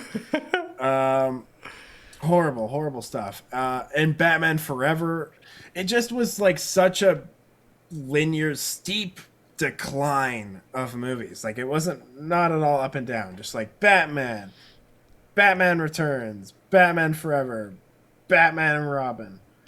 Just It was all right. Like tough to find a graph that perfect. I think you can use absolute measurements for a graph that steep. But yeah, so thumbs down. I do have a soft spot though for Batman Forever. I think we were talking about that when we were talking about Jim Carrey tears. So bit of a soft spot. However, I do recognize it's bad. And that tone just got so much worse for Batman and Robin. I guess you could probably argue that Batman Returns isn't all that bad, but it isn't all that great. So which one's the one where he had nipples on the bat suit? That's Batman and Robin. Yeah. Yeah. So the reason I ask is because when I did theater school in Wales, we had a play where the costume designer was the costume designer on that movie. No and shit, she that's told pretty awesome. everybody about it. It's pretty awesome, nice. But I don't think it did great things for her career since she was now designing the costumes for a university play. Yeah, no. Oh, geez. Now you're saying that. Ugh. Yeah, no, that movie kind of tarnished everyone's career, except for Joel Schumacher, the director, who it should have fucked over the most. He seemed to kind of bounce back a bit and at least had a few more chances. Yeah, the bat nipples. That was the butt of the joke for the longest time. Yeah. Could you imagine? And then, like, actually being the person to put the nipples on the suit. Yeah. That would be bad. Yeah, it probably ruined her career because, frankly, she was doing costumes for a university play. Oh, that's sad to hear. I don't know. Yeah. Hopefully they're happy. She was okay. She was a little full of it. She let everybody know on day one that she did those costumes, which I probably wouldn't if I were her, but what's the Wi-Fi? To be honest, I'm not against the nipples. You're not against the bat nipples. Hot take. Oh boy. That's fair. Some people, I guess, they don't mind the nips. Get a little nip action. Yeah, it is a unique look. That's true. That's very true.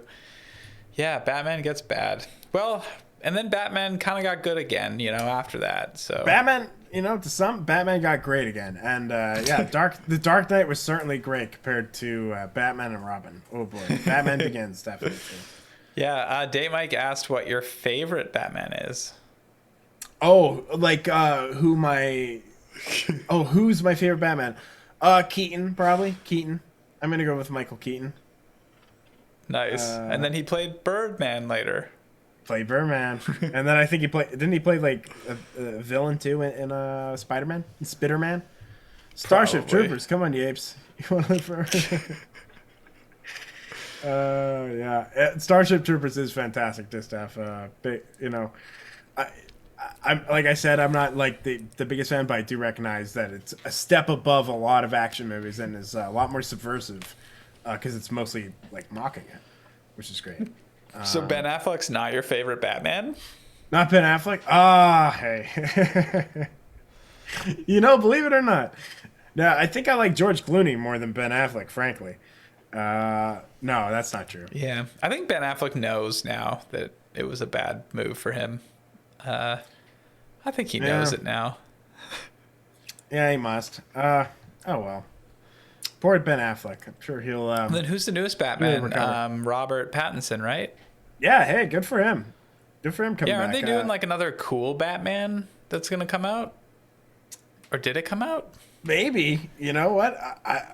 I'm assuming so. Yeah, they're doing like cool Batman again with Robert Pattinson and I'm somebody hyped. edgy's directing it, I think. Nice. Robert Pattinson is a great actor. So Yeah, he is. I- It's a I'm totally cool with 2022 film. Nice. The Batman, that's right. Matt Reeves. Oh, Matt Reeves. Yeah, yeah. Didn't he do like Cloverfield and whatnot? Or did he do Cloverfield? Or is Matt Reeves? Yeah, something like that. Yeah, it looks like he knows Abrams. Isn't Keaton in it too? Oh man, that'd be amazing if Michael Keaton comes back as Batman, as the Batman. So wait, does that mean that if Michael Keaton is back in it, that means that like Batman is like a position that gets passed on? Like multiple people play him I don't throughout the generations, even like that's canon within. That'd be really I cool. don't know. Oh, and Keaton is the bad guy. Oh, is him as a bad bat, like a Batman that went bad? That would be fucking He's phenomenal. Birdman, the bad guy. Oh, hey, there you go. So Matt Reeves did all the new Planet of the Apes movies. Oh, yeah. Okay. So, yeah, he's good. He's good. He could definitely do something with that. You know, Yeah. I'm sure he'll try to show off a bit with that one. Yeah, probably. Huh. Well, there you go. Boom. Batman gets bad. Batman gets bad. Signed, sealed, and stamped.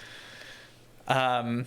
Yeah, Keaton. Wow. My favorite Keaton role is still when he's the boss in The Other Guys, I think. And he keeps like... Oh, yeah. Police he captain. keeps bringing up like lyrics of songs and conversations without like pretending that he doesn't know it. It's so funny. Like, don't go chasing waterfalls, guys. Okay. Richard Linklater. I don't even know if I've actually seen any of his movies. Tell me about him. Oh, hey, he's great. Austin. I know he's renowned, you know? Yeah, Texan, born and raised, and makes movies that take place in. Boyhood. Boyhood's a fantastic movie. Richard Linklater, his first movie was Slacker. It was an independent movie about just kind of the lives of people in Austin. It was quirky and really nice and a little gritty, which was fun.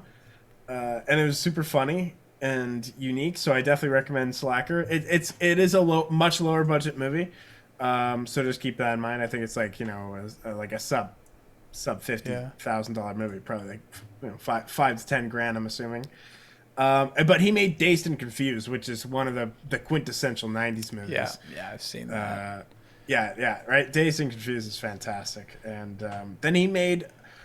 I haven't seen this trilogy, and I feel bad because it is a classic trilogy. I haven't seen the Midnight Trilogy, but he did make the first of that.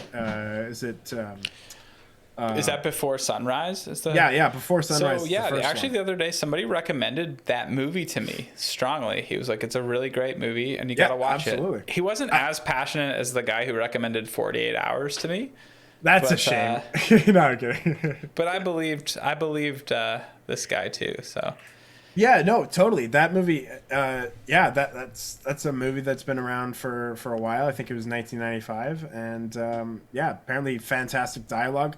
It is something that I should have watched by now. I just keep not watching it. Like I went through a Linklater thing in like 2010, and that's one that I missed. He had that, and he had also had a few misses in the 90s. He had the Newton Boys that didn't do so well, which is a 30s gangster movie with Matthew McConaughey and Skeet Ulrich.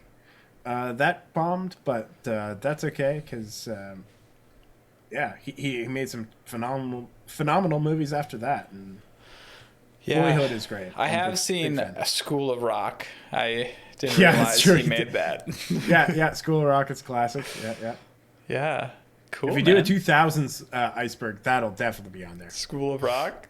Oh, yeah, 100%. School of Rock's got to be on the 2000s list. It's quintessential 2000s. Yeah. There's another Jack Black thing. Something for you, all you blackheads out there. Oh, yeah, popping those blackheads.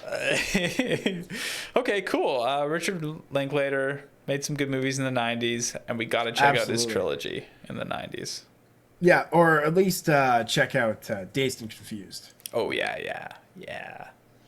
So wait, is that that's the movie where McConaughey had his first role, right? Definitely his breakthrough. Yep. Yeah, where that's the all right, right? Is I'm it? not sure if he No. specifically says that, but he does say like some of his classic lines, like, "Oh, this line makes me cringe so much," but it is Yeah, like a classic line, boys. which is was it like high school girls? The more I age, they always stay the same. Yeah. There's that. Yeah, he played the shadiest character. Yeah, And yeah, Sean absolutely. Penn had the guy, the stoner character. Oh, Spicoli. Spicoli, yeah. It was kind of like a Spicoli. Yeah, yeah, absolutely. Like a more down, like a realistic Spicoli. So wait, I'm getting confused. What movie is that with Spicoli? yeah. That's Fast Times at Ridgemont Fast High. Times at Ridgemont High. That's right. Yeah. Yeah, a 1982 classic. Yeah. But those Lincoln commercials are the best. I think his best Oh, role man. yet is going to be Governor of Texas. Oh, I hope, right? That'll be his can only- best character study. Let's hope. Have you seen those he Lincoln started a commercials. YouTube channel and it's just like kind of cringy because it's like so obviously like a campaign Oh, for him Not a being fan of governor that. of Texas. I'll check it out, but I just don't want to give it the views. Man, he's a big wrestling fan though, so hey, nice. if he brings WrestleMania or something like that, or does something cool with wrestling, I'll vote for him. Yeah. I thought he was pretty cool. So I actually like got an audiobook version of his book that he wrote last year because he nice. narrates it. It's okay. It's okay, I didn't actually okay. listen to it all because like it's very like I thought it was gonna have like some tips on acting and stuff, but it's more so just like this kind of like self-help book, and I don't know, like come on, man, like he's got his like rules for life or whatever in it, kind of a thing. But he doesn't call it that. But he's really top good 10 at. tips He for calls it Matthew his like McConaughey. bumper sticker or something. Like he's got a whole like spiel, and yeah, I've heard him like because he did the round on like podcasts and stuff around that time to promote his book, and like it's crazy how like to the T, like he's very obviously an actor because like his storytelling in all the podcasts is like he like hits the same beats when he tells like a story every time he's on a podcast, and it's Yeah. like it's just so like. You can tell he's like got his Manufactured. like 6 method like rules for life thing that he's gonna like. I don't know. He could sell that shit so easily, and it makes sense Six if he's working his way to becoming governor. He's got to be like a really persuasive, concise speaker. Yeah, I mean, he sure as shit didn't write it, but by God, he sounds great when he repeats it. Yeah.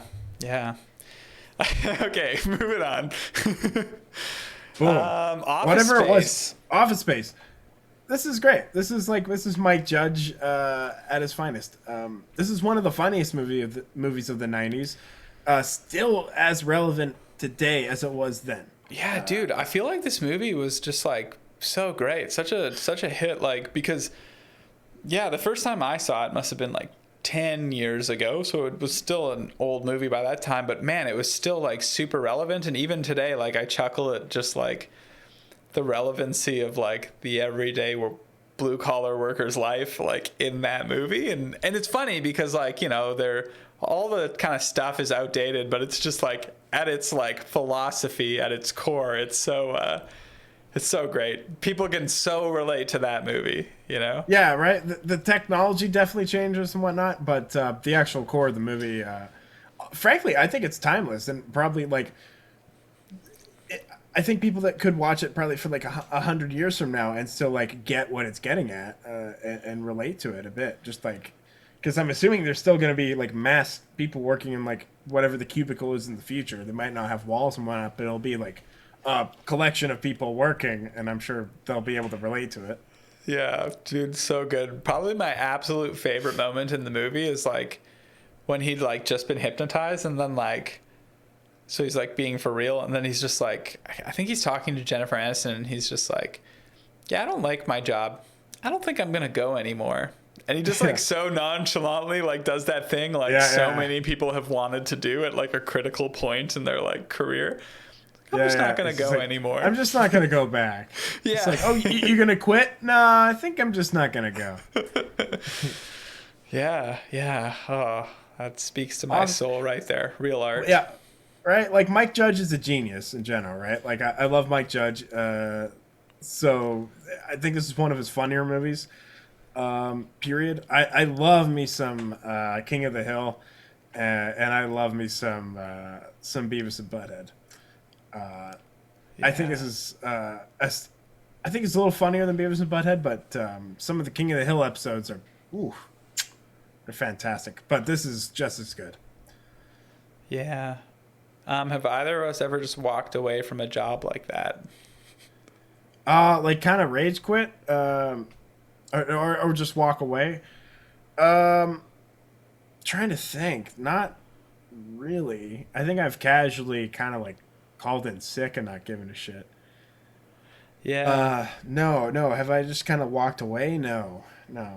Yeah. One time I had a second job as a line cook at an Earl's, and I had no experience in a kitchen ever, and I was the Forno chef. So I was like tossing steaks and pizzas and stuff in the big cave oven, and Nice. yeah, it sucked. It was a shitty job. It wasn't a shitty job. I wasn't right for it, and I just didn't. I didn't just walk away. I told people that I wasn't coming back. But I think after 2 weeks I was just like, nope, I don't want to do this. And I had another job at the time. But one of my friends actually pretty much did this. He worked at Old Navy for a while and then moved on. And then I think was going through a rough patch. And, his old friends at Old Navy were looking for a hire. So he went back and it was his first shift back. And he was on his lunch break, like eating his lunch in his car. And he was just like, yeah, fuck this. And just like started up the car and drove away. And that was that. And they were like calling him and he just like blocked their number. I'm like, come on, man. Whoa. That's bold.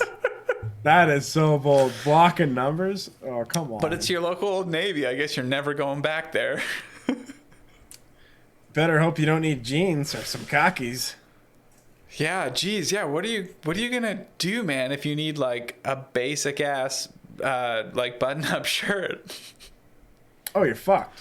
You're in trouble. Khakis, khakis. That would be like the chinos. If you need chinos, you're in trouble. Yeah, if you need your chino. Yeah, never getting those jean deals. Yeah.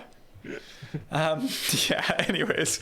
Yeah, Office Space. Oh man, such a good movie. So many good like stick it to the man moments, kind of like spiritual stick it to the man moments. And oh yeah, 100%. It's kind of like a fantasy movie in some ways, like that.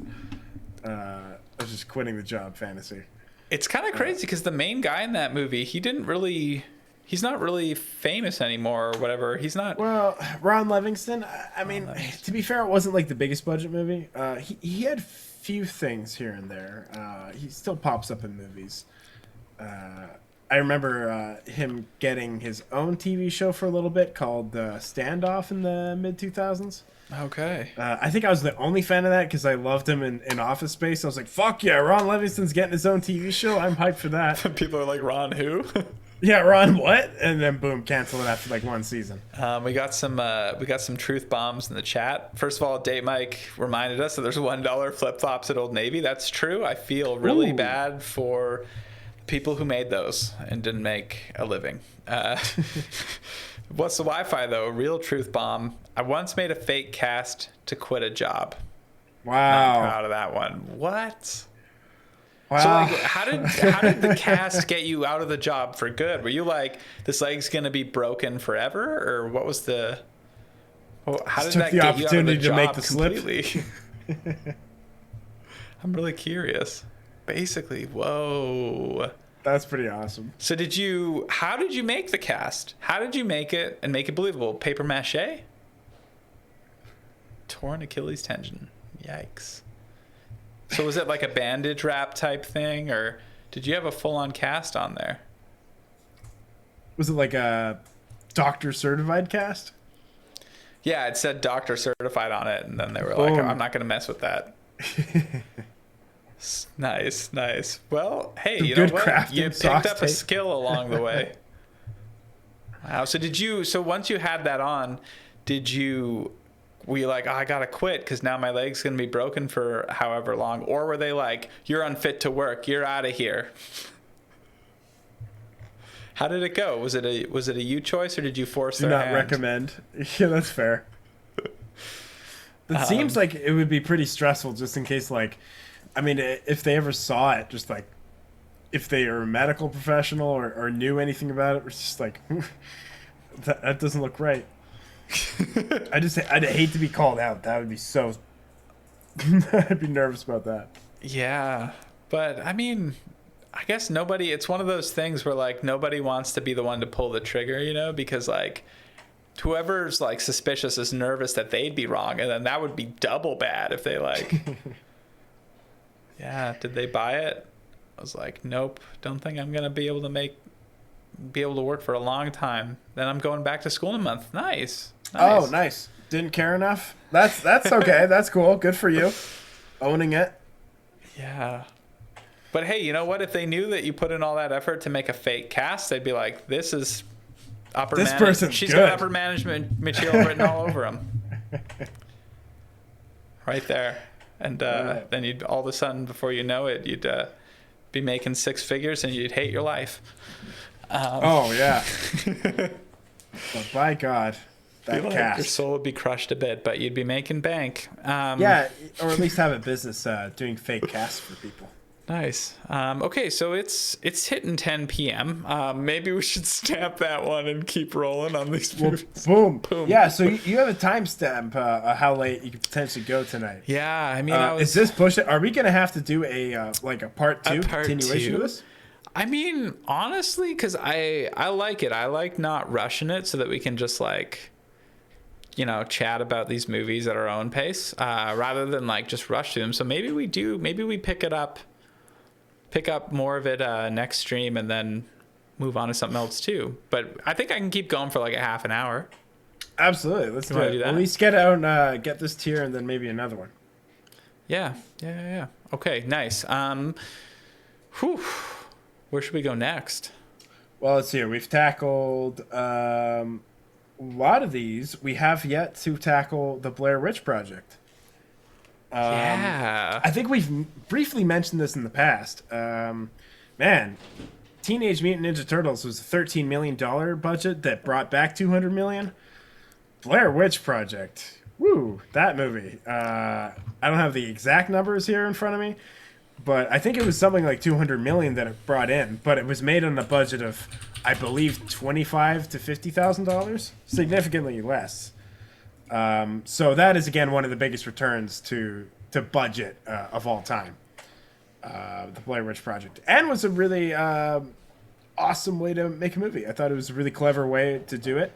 The fact that they're like hiding the actors in it, they wouldn't keep them. They kept them away from promotional material.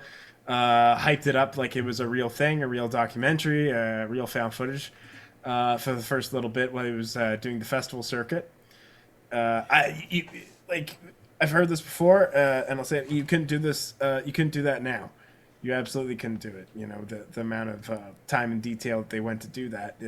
There's just with social media and people able to figure stuff out pretty quickly. The internet, with things to spread, absolutely people would be able to comb through Twitter and find a picture of one of the actors.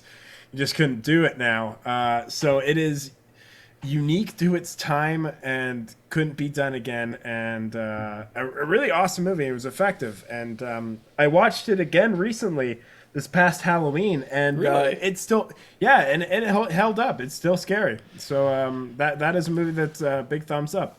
If anything, it has a spookier aesthetic now because the VHS. It almost feels like it could have been made now, just with like a filter put over it. Yeah. But yeah, definitely fantastic. That's a really good point you bring up too. That like it couldn't be made in the same way now. It couldn't have the same pull because people would realize it's fake right away. Yeah, right. So that kind of takes away from some of it, but or if it was made now, a lot of the reason why it was so effective was the whole question of is it real, is it not?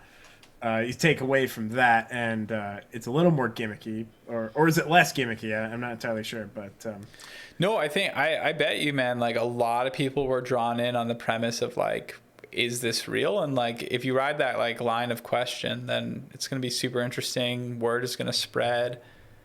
I heard like just through friends and stuff that there were stories of like creepy stuff happening throughout production, which is also just a whole part of this whole like myth factor. Did you hear any of that stuff? Yeah. You know, I'm gonna guess that a lot of those things were probably spread by the crew and whatnot to get the, you know, just for marketing and whatnot. But yeah, you know, here's some of the Amazon Amy 55. Thanks for the follow. Hey, thanks for the follow. Welcome to the party. Woo! Enjoy the Pauly Shore new follow gift. What kind of creep things in the Blair Witch? Yeah, so man, I first watched it like, yeah, again, like not right away, but years later, and like, yeah, it was just what I really like.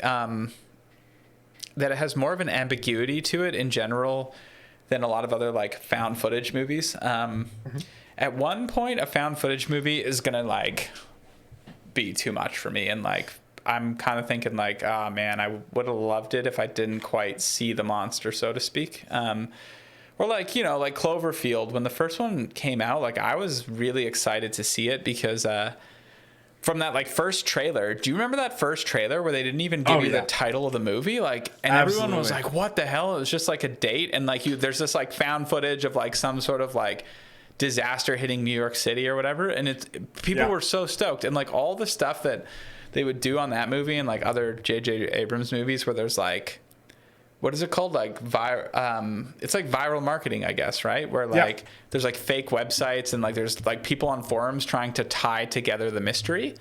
And yeah, I remember a lot of those websites existing for Cloverfield. Yeah, man, I got so into that stuff with my friends, and like I was getting so excited. And like at one point, I surfaced like somebody had some like concept drawings of what the monster would look like, and it looked so spooky and stuff, and like. But then, you know, in Cloverfield, when you see the thing, I thought that it kind of defeated some of the movie, you know? The marketing was much better than the movie, which is genius, you know? I mean, if it's the whole thing of like, if a garage sale sign is super nice, then the garage sale is going to suck. Just because the people are really trying their best to polish a turd. So I'm not sure if it was intentionally made with that marketing or if they made the movie and were like, wow, this movie kind of sucks. Let's put all of our effort into this viral marketing campaign to try to like salvage this a bit. But yeah, totally. Like the marketing at that point surpasses anything in the movie could be. Like it could be, I'm not sure if they could have met expectations at that point or I don't know. Also the movie itself wasn't that great in my opinion. Like, in general, like, but you know, I don't know. It's, but the Blair Witch Project, on the other hand, I think like was really good at like, right to the end. You know, I'm like you know, kind of you feel like what's going on, but like it's so scary with the lack of seeing it. I guess it goes back to the whole Jaws thing, right? Yeah, absolutely. People are so scared of the shark, and you don't even see it for so long. Hey, fear of the unknown, and the fact that they don't really show it in Blair Witch Project is absolutely a strength and fantastic. And yeah, because of the style of the whole like whatever vlog style, I guess these days, that like that perspective of seeing stuff is like much scarier because it feels more personal, right? Like, you know, when they like find like a stick formation or something or. Yeah, it feels like the movie itself is viral marketing for something else, but but it's the most interesting part. Yeah, I didn't see. Is there only one sequel, or is there's probably at least two? There was Blair Witch 2, and then there was like a reboot a few years ago with by Adam Weingart, I think did it. The guy that did The Guest. So I personally haven't seen those. I don't care to. But the first one is phenomenal. It's great. If you've seen it, you probably enjoy it, or at least found it entertaining to a degree. And if you haven't, I recommend checking it out. Yeah. I think it's still engaging to this day because it doesn't show the witch. Yeah, absolutely. Yeah. 100%. Okay, cool. Blair Witch Project. Recommended. Stamped? Boom. We really need that sound effect. My God. Or some graphic. Boy. Yeah. Cool, man. Where do we want to go next? Choices. Well, I think we only have 3 left. So we have We've got Fargo. 4 left. 4 left. Oh, yeah, my bad. Yeah, we have Fargo, Fincher, Fifth Element, and As Good as It Gets. Let's go Fargo. May as well. Classic Coen brothers. I mean, this movie is not only great, but influenced so many crime dramas to take a more quirky route, which was awesome. But yeah, if you like Coen brothers, this is definitely the Coen brothers movie, in my opinion, at least. It's got terrific acting. It's got a great story. The direction is phenomenal. Yeah. The music is really great too. It's got a kick-ass female lead, and it deserves all the accolades that it's gotten. I think, and it inspired a really awesome TV show too. Yeah. So Fargo, its influence is stretched across different mediums. But itself the original thing. Like Frances McDormand is so incredible now. Yeah, absolutely. Frances McDormand and William H. Macy and Steve Buscemi all knock it out of the park in that movie. It's got some really weird Coen Brothers deaths. They have a lot of weird deaths in their movie. This movie is no different than that. I mean, how can you?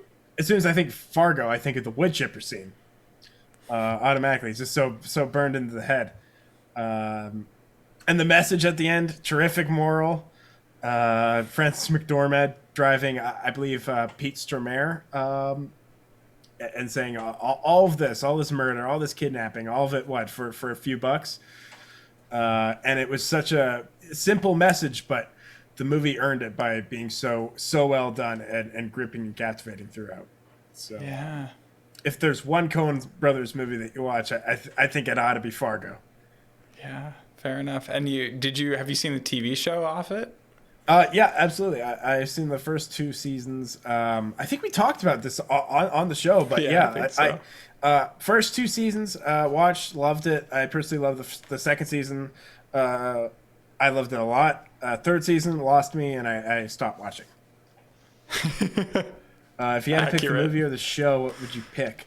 Oh, that's tough. The second season of the TV show is really, really good. However, it's kind of a chicken and the egg situation, or well, not really, but it wouldn't have existed if it wasn't for the movie. So I have to say the movie, for me personally. You mean you didn't like in season 3, Ewan McGregor playing brothers that don't get along? Yeah, I didn't think Ewan McGregor was an amazing character actor before, and I thought he was like a classic leading man, not a character actor. Yeah. I heard in Trainspotting he was doing heroin for real to get. He was buffing. He was buffing heroin to get into the role. Excuse me. He was buffing H. I heard he was carrying his lightsaber around with him for Star Wars just to get into the role. Yeah, and that's a really good buffing wedge. If you really need to get the buff up there, you can do no better than that. Okay, Fargo. If you're gonna see a Coen Brothers movie, it's that one. Let's stamp it. It's stamped. Boom. Boom.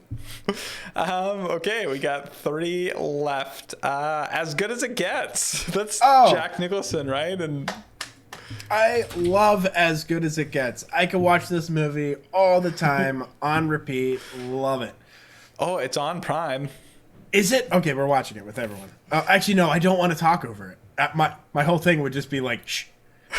But As Good as It Gets is great. I watched it as recently as a few weeks ago. Listened to the audio of it in a car while driving across province. And Wait, you listened to the movie? yeah. Listen to the movie. Well, I mean, if you're in a car, you know, you can't really watch anything. So there's a really awesome website where you can download just audio for movies. I mean, Oh. if you download audio for movies, you know that you've seen, it's not too bad. Yeah. That's really interesting. Yeah. So where's Jack Nicholson now? He retired, I believe, after not The Departed, but like Bucket List or one of those.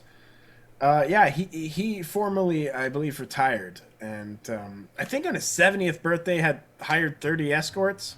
Don't quote me on that. I think that's the story. Really? So he's living whatever his idea of a best life is.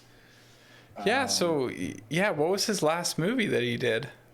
Wasn't Departed? Was it The Bucket List? It was one of those. It was around. It was like the 2006, 2007. He went out but- on Bucket List. Yeah, maybe. But As Good as It Gets, he should have gone out on that. As Good as It Gets is great. It's such a realistic love story. I feel so much for Jack Nicholson. A little insight. I personally, as well, do have actual OCD, not just like, I have OCD. And his character in the movie has OCD as well. And I think Tourette's as well. I also have Tourette's, and I believe he has that as well. So it's really interesting seeing a movie with those conditions portrayed on the screen accurately, and then him trying to find love in the world was really sweet. So, and Helen Hunt having a chronically ill child in the movie, you feel her stress, but you also feel her strength throughout. And she knocks it out of the park. I'm surprised Helen Hunt wasn't a bigger star than she was. She was a big star, but this movie, she was absolutely terrific. And the writing of James L. Brooks, phenomenal. James L. Brooks is a terrific writer and great director. Yeah. But, so funny enough, his last credit is "How Do You Know What's the Wi-Fi Hazard," which is a James L. Brooks movie. You're right. Yeah, How Do You Know with Paul Rudd and you're right, Yeah. absolutely. And Reese I think Witherspoon. Reese Witherspoon. Oh no, that's And such a don't forget shitty Owen movie. Wilson. That's such a shitty movie to end on. I forgot. Let's forget. Let's just say it's The Departed. Here's the log line for that. After being cut from a USA softball team and feeling a bit past her prime, Lisa finds herself evaluating her life and in the middle of a love triangle as a corporate guy in crisis competes with her current baseball-loving beau. That's the description of the God. movie. Oh, country versus city. You know what was almost his God. last credit, though? Actually, I think that you'll be happy that that was his last credit because the other alternative was from 2010, I'm Still Here. If you're familiar with that movie. Refresh my memory. I'm thinking of the Neil Breen one. I am ... here now. Yeah, I'm Still Here is actually, I guess you would say it's a mockumentary. The Joaquin Phoenix one. Joaquin Phoenix and Casey Affleck. Yeah, totally. I remember that. I showed Brooke that the Joaquin Phoenix David Letterman interview like literally weeks ago. Totally. Yeah. Quite a movie, huh? I guess he would have played himself in that, right? Yeah, I guess so. It'd be great if he was committed. It was like, I'll play your dad in this or something. It was like a fucking wacky. Oh boy, just kind of like a Borat knockoff.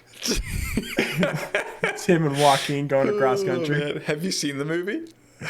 No, I haven't. Although I'm fascinated with it. I do have a Blu-ray copy of it somewhere in the basement that I could dig up. I gotta come over and pick I got that it up. in the discount bin. Don't me and my say. brother watched it. I got it in the discount bin, I want to say, in 2014, 4 years after it was released. Nice. It was probably cheap. It was cheap. It was cheap, and I bet they had a lot. Blu-ray. Woo! I don't buy Blu-rays because, I mean, that's silly. But when they're $6 though. But I mean, when how they're can you- $6. Also, that one was at the time. It was kind of hard to get your hands on a digital copy of "I'm Still Here" in a legitimate way.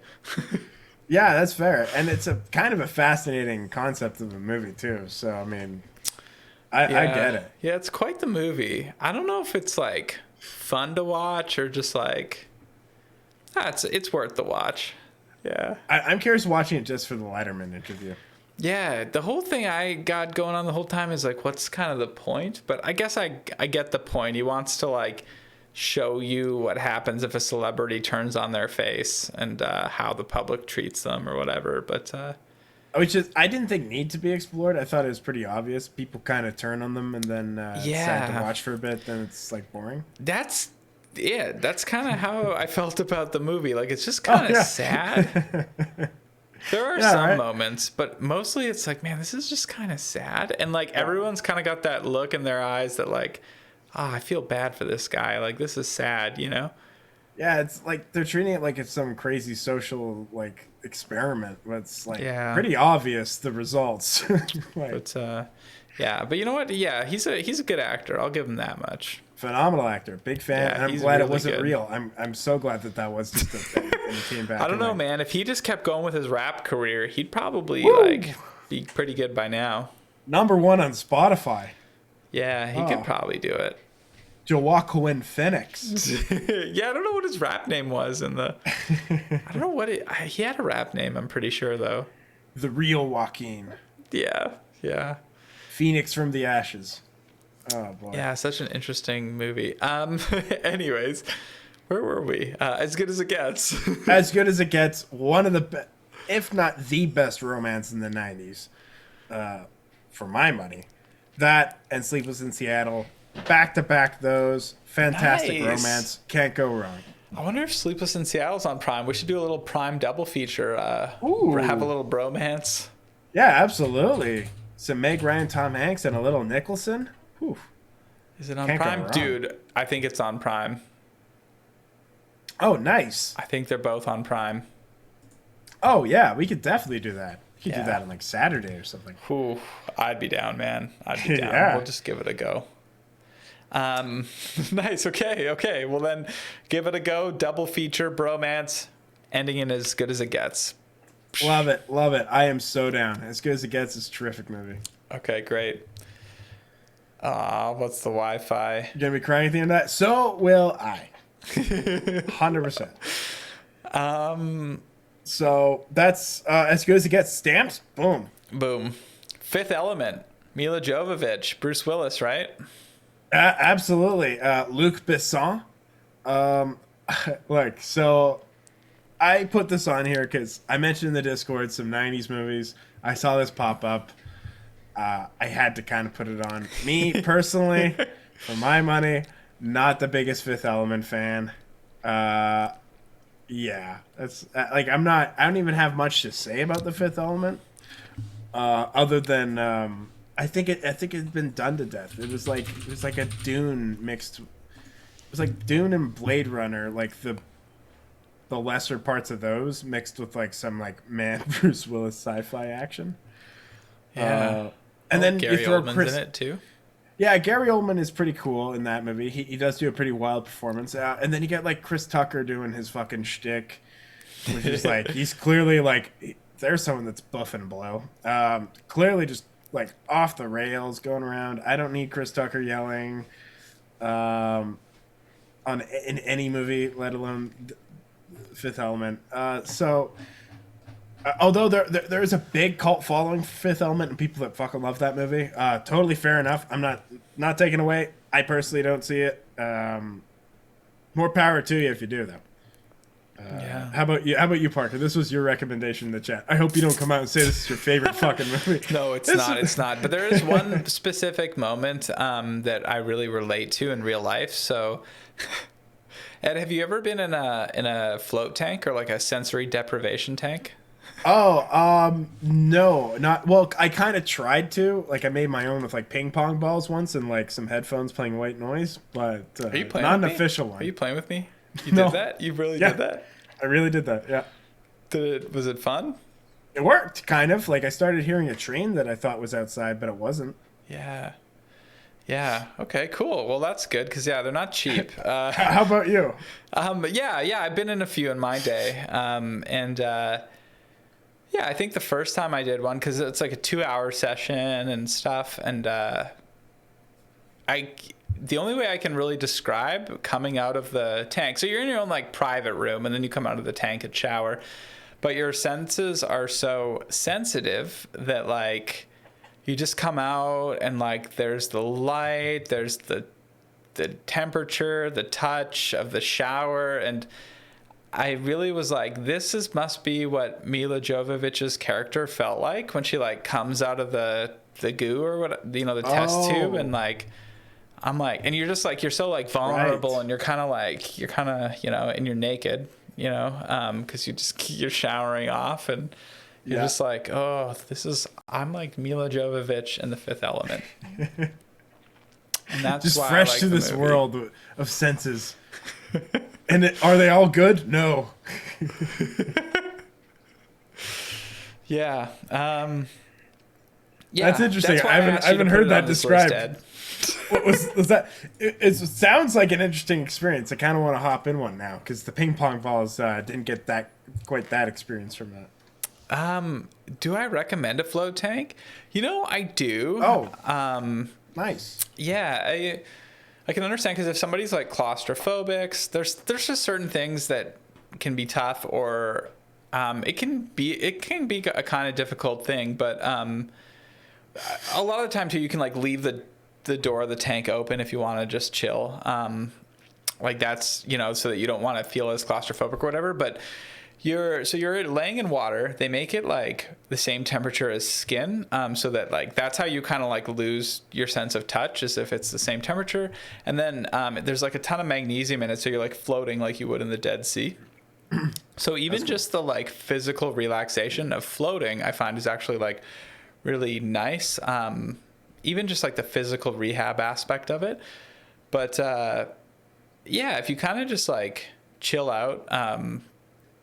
Your mind, the way I can describe it is you kind of feel like, you know, when you're like falling asleep and you're like not quite dreaming, but you like kind of dream. And if you like wake up, you're like, oh, my mind was like sort of dreaming. You're like just about on the verge of falling asleep, kind of. And it is very relaxing when you come out. It's kind of expensive, so I'd recommend like giving it a try. But yeah. And if you don't like it, then you can just shower for Now, 2 not to bring hours it down a and notch, $80 or whatever. can you poop in the self-deprivation tank and it's all good? It's not all good, but you probably could get, like, what are they going to do? Slap you on the wrist, you know? What are they going to do? Make you fucking take it out? They have some like cleaning mechanisms that go in, like that, some pretty intense cleaning stuff that happens between people, because you're sitting naked in a tank that the next person sits in. Yeah, right. Yeah, it would be a floating poop. Floaters. It would be a floating poop. Oh, nice. That'd be fun.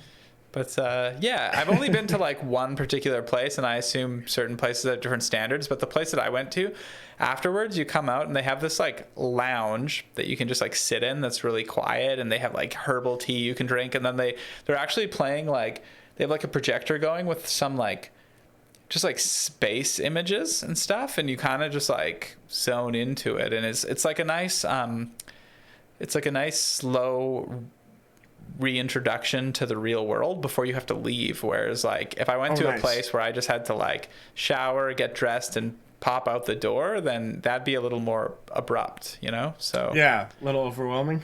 Yeah, those little pieces really help. But anyways, Fifth Element. They thought of it. Fifth Element. It's like being in a float tank. The whole movie, or just that part? Yeah, I mean, the movie's okay. I just wanted to tell you my float tank story. Hey, you know what? I got more entertainment out of that story than I did the entirety of The Fifth Element. Yeah, I'll take that. That's fair. Bruce Willis. We're going to shit on Bruce Willis today, Ed? Yes, actually, in the next tier, but I guess we'll have to get to that next time. Yeah. We have one more on here, though. Which is the Fincher Golden Age. Sorry, just Bruce Willis. There's a movie that I want to shit on I think it's called Surrogates. Yeah, totally. 2009. Have you seen that movie? Yeah, I saw it in theaters. Yeah. I did too. Yeah. I can't remember if I thought it was going to be good or... I was hoping for like at least some okay Bruce Willis action, like him shooting a few people, saying a one-liner. I was definitely into that at the time. It seemed cool, and like we both like movies. I think we're pretty down to just like see movies in a theater, just to like go to the movies, you know? If a trailer didn't offend me, I'm sure I was an easy target for pretty much anything. Even if a movie kind of sucked, like... Yeah, I'll see it. Yeah, you know? last night we saw a drive-in movie. We went to the drive-in movie theater. I've never Nice. been before, actually. Oh, sweet. Yeah, we've gone a couple times during COVID. It's super Yeah, fun. It's good. Yeah, we should Yeah. totally go sometime. But we saw Yeah, The yeah. Quiet Place too. Oh, nice. Yeah. It was all right. It was all right. Yeah, yeah. Did you like the first one? I liked the first one more. Nice. Nice, nice. I- I give the when I first first- one a solid 6. Yeah, when I first saw the first one, I liked it more than like when I thought about it a bit later. Like I thought like just like the lack of sound stuff was cool, and I saw it in the theater, which I think makes a big difference too. Yeah. Yeah, second one not quite as good. It's still pretty fun, and again, like yeah, I was just going to the movies and having a good time. And she has a shotgun. Those things are pretty loud, so I think the movie should maybe change the title. But, that's just me. Yeah, shoddy place. Yeah, I mean, there's a lot of little bits to the movie that's I don't particularly agree with. But Jim Halpert, yeah, date Mike, yeah, I bet you do. I don't know if you saw the first one, but I got some bad news for you. Yeah, right? Does he come back in the second one? What do you mean? Come back Ed? as What do you like a mean monster? come back, huh? Yeah, right? Spoiler alert. Uh-oh. He's like, I'm Oh, gonna boy. stay behind the camera on this one. Yee. Yeah, right? Does it show, or should he have maybe taken a gander in front again? Well, you never know. He may come back. You never know. You never know. Okay, sorry, I'm getting off track here. We've got Oh, that's all good. our last one is the Fincher Golden Age. Fincher Golden Age. I mean, how can you go wrong with this? His first movie was in the 1991, Alien 3. I mean, first he'd done a bunch of music videos, David Fincher. Then he did Alien 3. Bad. Not his fault necessarily, but a bad movie. Then he came back with 7, which is a fantastic movie. Ooh. Morgan Freeman, Brad Pitt. Really dark, gruesome. I would say it was Saw before Saw. It's like if Saw was like Academy Award level, or like was going for a much classier feel. So 7's great, and it's really awesome 7 because it's one of the only movies where I can watch with Kevin Spacey nowadays and not feel too creeped out about because he's the fucking villain. Yeah. So he's the creep in the movie. So it's okay to feel that way during it. If anything, it heightens it. It's classic. What's in the Box? One of the all-time big moments in dude. 90s film. I watched that movie and I just was like, no. Like at the end of it, it ends and I was just like, no, do it again. I like refused to accept that ending. That's how I felt. Oh fuck! Well, the studio was feeling Refused the as same well. way. No joke. They had to fight so much to do it. The original ending was the head was in the box, but Brad Pitt doesn't kill Kevin Spacey. Morgan Freeman does, and Brad Pitt's like, "What are you doing?" He's like, "I'm retiring." It's like, oh boy. So I'm glad they went with the ending that they had. Yeah, dark movie, absolutely. But you know what? You need the dark movies in order to make the lights a little better. Movie. It's a good Yeah, movie. right. It is really good. Morgan Freeman's great. I'm not a huge Morgan Freeman fan because I think he kind of does the same thing. But 7, he's good. 7, I think he is unique and good in that movie, and delivers it. Would you watch? I'm just gonna pitch it to you right now. Yeah. Like a goofy buddy cop movie with Morgan Freeman and Christopher Walken. And it could be like geriatric cops or something. Aren't they in a movie together? Aren't they in like? Oh, dang. Hollywood Aren't- got to it first, huh? I would 100% watch that. But are they in the stand-up guys together or something? Not stand-up guys, but like, is it called stand-up guys? Or it's with like Alan Arkin.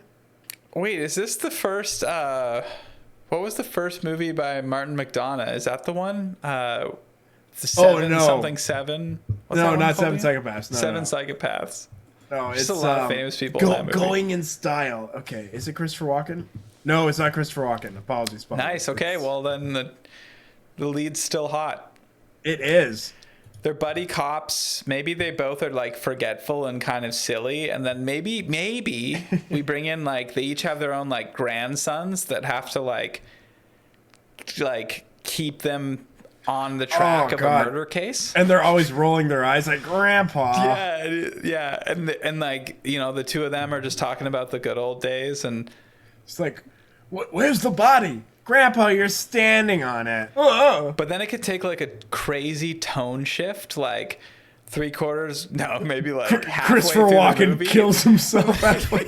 Yeah, like one of the main four characters. The comedic relief halfway through, like him delivering a joke, shoots himself in the head abruptly. It's like, whoa! All right, I am in. Like, I am one of the hooked. four main characters. No, what it happens is like it just becomes like a thing where like one of them goes crazy and then takes out the other one's grandson. So then like the other grandson and then the other cop have to like strike this like unlikely bond and then like solve the case, the two of them together. Oh man, their differences actually end up bringing them together. Isn't that wild? Yeah. Wow.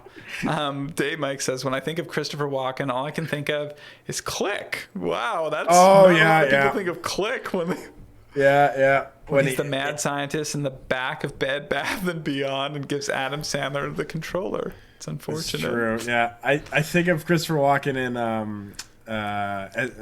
Catch Me If You Can when he's talking about like two little mice fall into a bucket of cream. Where the fuck he goes. But yeah, Click is great. You got to do more walking on the street. I can't hear myself with the monitors, so like it's tough to hear if I'm like doing my walking. I'm like, oh, this is a gamble. I could do like James Gandolfini, I think, like from memory without hearing it, but walking. We'll get you there. We'll get. We'll make sure you just feel super confident. Spot on. Mike likes it. Thanks. Oh boy. Where were we? David Fincher. So 7, Fight Club, and The Game were three awesome movies that he delivered then, setting him in motion for his future things. You know, obviously he did terrific movies in the 2000s, but 90s Fincher, that's a golden age for Fincher. I mean, the 1-2 punch of Fight Club and 7. I mean, it's kind of crazy that 7 was his first successful movie, his first good movie, because like it is very specific, right? Like I think like What's the Wi-Fi made a good point. Like a lot of people like it's hard to watch, right? So it's like it's kind of a gamble to. Yeah, it's like a mix of like if like Paul Thomas Anderson and Tim Burton kind of combined. It was David Fincher. Yeah. Kind of like well done, tasteful gothic stuff. And yeah, it seems like the movie was made by like a really seasoned director. I mean, he did do a bunch of music videos at that point, but the fact that it was his like second movie, it's insane. Like, it's so good. Speaking of music videos, I've got it up here. He did Janie's Got a Gun by Aerosmith, the music video. Nice. Did a couple of Madonna music videos. Oh, I gotta see those. He did a George Michael music video for free. He did Freedom, the music video for Freedom. Oh shit, that's huge. No wonder why he got movies. Yeah, wow. Yeah, he really did some music videos. What a guy. Yeah, he did. Which is why his movies, have that kind of like a lot of montages with music. That's why he's like super connected with Trent Reznor. Score is really important. They have his editing style has a certain like his movies are long, but they feel really quick because they're edited in a certain way with music to just like so you just kind of watch them and get into them. It's he's good with that. And this was, I think, this is kind of before he was doing that a little bit. He really started in that with like Social Network, Girl with the Dragon Tattoo, but. Yeah, dude, I didn't realize that he had a 6-year gap between Gone Girl and Mank. Like, I didn't realize Gone Girl was his last movie before Mank. Yeah, pretty crazy, huh? Which is probably good because as much as I like Gone Girl, like I like my Fincher to be a little better. But Yeah, Gone Girl was fun. Yeah, that was a fun movie. Yeah, right. It ended up just being like, oh, it's kind of like a ha like. Yeah, it's a good movie. I don't put it either at the top of the Fincher list, but it's better than Alien 3. Fair enough. Yeah, fair enough. So Parker, is that going to be it then for tonight? We're going to have to do a part 2 of this, maybe to start off our next episode. What do you feel? Yeah, I think so. I mean, I just wanted to talk before we end the Fincher Golden Age. Oh yeah, about absolutely. Fight Club. Yeah, let's talk about Fight Club. Movie. Absolutely, what a movie. Yeah, Fight Club. again, like Edward Norton, that is probably his like go-to performance. Anytime I think of Edward Norton, I Yeah. picture Fight Club. Brad Pitt, I think of some other roles, but Edward Norton definitely Fight Club. I don't think that anyone else could have been in that role. Yeah. And Helena Bonham Carter, as much as I've kind of gotten sick of her from Tim Burton overusing her and stuff like that, I think it's great. Oh, dude, you I already broke broke the first rule. Yeah, that's true. I was hoping to get by without it. No, I'm kidding. Prison Mike, you're right. Oh boy, the first rule. Date Mike, I'm sorry. It happened. Yeah, well, you know what? We're just going to break that rule over and over again. Yeah, I'm going to talk about it. Let's talk about Fight Club. Absolutely. You personally like it? You're a big fan? Yeah, I mean, so the first time I actually saw it would have been when I was in 9th grade. So what would that have been? 2004? It was in the discount bin at Rogers Video. And I saw it, and, you know, me and my friends were just, like, into action movies and all that kind of, whatever, just, like, your face value action movie stuff at the time. So was that kind of boring to you So at the time? we saw it, and we're like, sick, Fight Club. Okay, sweet, like, let's do this. And I remember, like, putting in the DVD, and, like, halfway through the movie, it was like, what the fuck is going on? Like, we're like, this movie is not what it says it is. And, yeah, I did not like it the first time at all. Oh, really? Okay. No, I was like, this is not a Fight Club movie. Because, like, I'm trying to think of, for context, like, the movie I saw beforehand. Like, I feel like there's, like, some other movie that's about... Romper Stomper? No, there's like a movie about, like, some, like, Street Fighter type guy, and it's based in Miami, and it's just, like, a kind of shitty early 2000s action movie. And boy. like that was my context for what Fight Club would be, or like just like any other kind of like martial arts movies, right? Yeah, totally. And so then this was not just at like all. different. But then of course, like, yeah, I came back to it, and then, like, you know, as any like teenage boy at the time may have done, you're like, oh, I like books now. I'm gonna read all these Chuck Palahniuk books. Oh yeah, and then so you read Fight Club, you read all the other stuff, and you're like, Yeah. I totally get how the world works now, and I'm above it all. I'm a well-versed human. Yeah. So, anyways, after that phase, I was like, Fight Club is a great movie, and to this day, I still do really, really like it. Some of the moments are just like so iconic, and the characters are so good, and like, yeah, I don't know, there's just so, and that's a real like fuck the man movie as well, and in a totally different way than Office Space, but Yeah. but like, you know, in an anarchist way, and like everyone's got a little bit of that in them, you know, like there's Oh yeah. Fight Club or Fast and the Furious. Don't make me pick, Date Mike. Don't make me pick. Come on. There's no way. Toughest choice. I'll hold them up together. They're the two best movies of all time. And Whoa. maybe I should get the movie cover. Maybe I should get the poster for each of them tattooed on me. Whoa. If chat big. donates for those tattoos, I'll get Fast and the Furious tattooed on me. What a commitment. Here it is, I'll do Parker. it. Or Stating it Fight right Club, now. your choice, you know? Yeah, if chat pays for the tattoo, I'll get it, and I will show it to you on this stream that isn't sustaining us career-wise yet. I will personally not I'll do it. I'll do it. Yeah, we've got a donate button down below. I reckon, like, if I get something like kind of like this big-ish or something, it'll probably be like $200. So we could start a donation goal for a Fight Club or Fast and the Furious tattoo. Your choice, chat. Oh boy. What about like Vin Diesel punching Edward Norton in the face? That'd be pretty cool. Every single movie poster of the Fast and the Furious? No, because the problem is they're just going to keep pumping them out, and then I won't have any more body real estate for tattoos. It's true. In 20, 30 years, oh man, it can be completely done. Yeah, you know what we could do? We could go to the movie theater and just like bootleg live stream Fast 9 when it comes out. Oh, Just I can't wait. Just like Absolutely. get it going, like do like a mobile stream of us just like it's like the old school days when someone would take a video camera into the movie, but we'll like live stream Fast 9. Oh man, those iPhone 12 Maxes, they do cinema quality. It'll basically be like getting a digital print.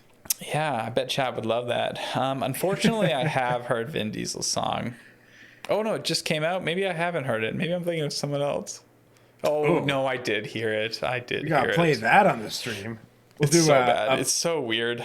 It's so weird. I don't know if there was somebody else pulling the strings behind it because it's so bad. But Does he talk about like loving D&D and how much he's into that? I don't really remember the lyrics. It's just like it doesn't sound like him if I remember correctly. Like his voice is like so auto-tuned or something, or like it just sounds. It's like a really weird like. I don't even know if it's a rap song, but it's like super produced. So fire. Yeah. All right. Prison Mike. But yeah, Fight Club. I don't know, man. Yeah. That movie was a lot. I mean, the book's good too, but it was, and also it's kind of, a lot of the times when a book gets made into a movie, it's a real gamble. Yeah, it's no easy feat. Tell you that much for sure. And the fact that Fight Club is talked about just as much as the book, I'd say. Yeah. It's a big movie, huge movie. Man, I used to know a bunch of fun facts about Fight Club, and I forgot a lot of them. But there is one. Did you hear about? There's that one line. I think it's after the first time that Tyler Durden. Man, I'm forgetting her name. Has sex with her and says the schoolgirl line? Yeah, you heard that bit? Oh, yeah. Yeah. What's the character's name? Myra. No. Helena. That's Bonham. What's her Is name? that her name in it? I think her name is Bono in the movie. It starts with an M. I know that. Oh, is it Marlena or something like that? Or Marla Singer. Marla Singer. Thank you. There we go. Yeah, so the story for chat, for anyone who cares. So after the first time that Tyler Durden and Marla Singer, I think so, have sex, she has that line. She says something, and so I can't remember what she originally said. She said something like, "I want to have your abortion." Yeah, that's right. That was the line. And the studio said literally anything other than that. Yeah, and David Fincher got it in writing that he could literally put any line other than that, and the line became. Can we say this on Twitch? Yeah, absolutely. I haven't got fucked like that since grade school. Hey, you know what? Yeah.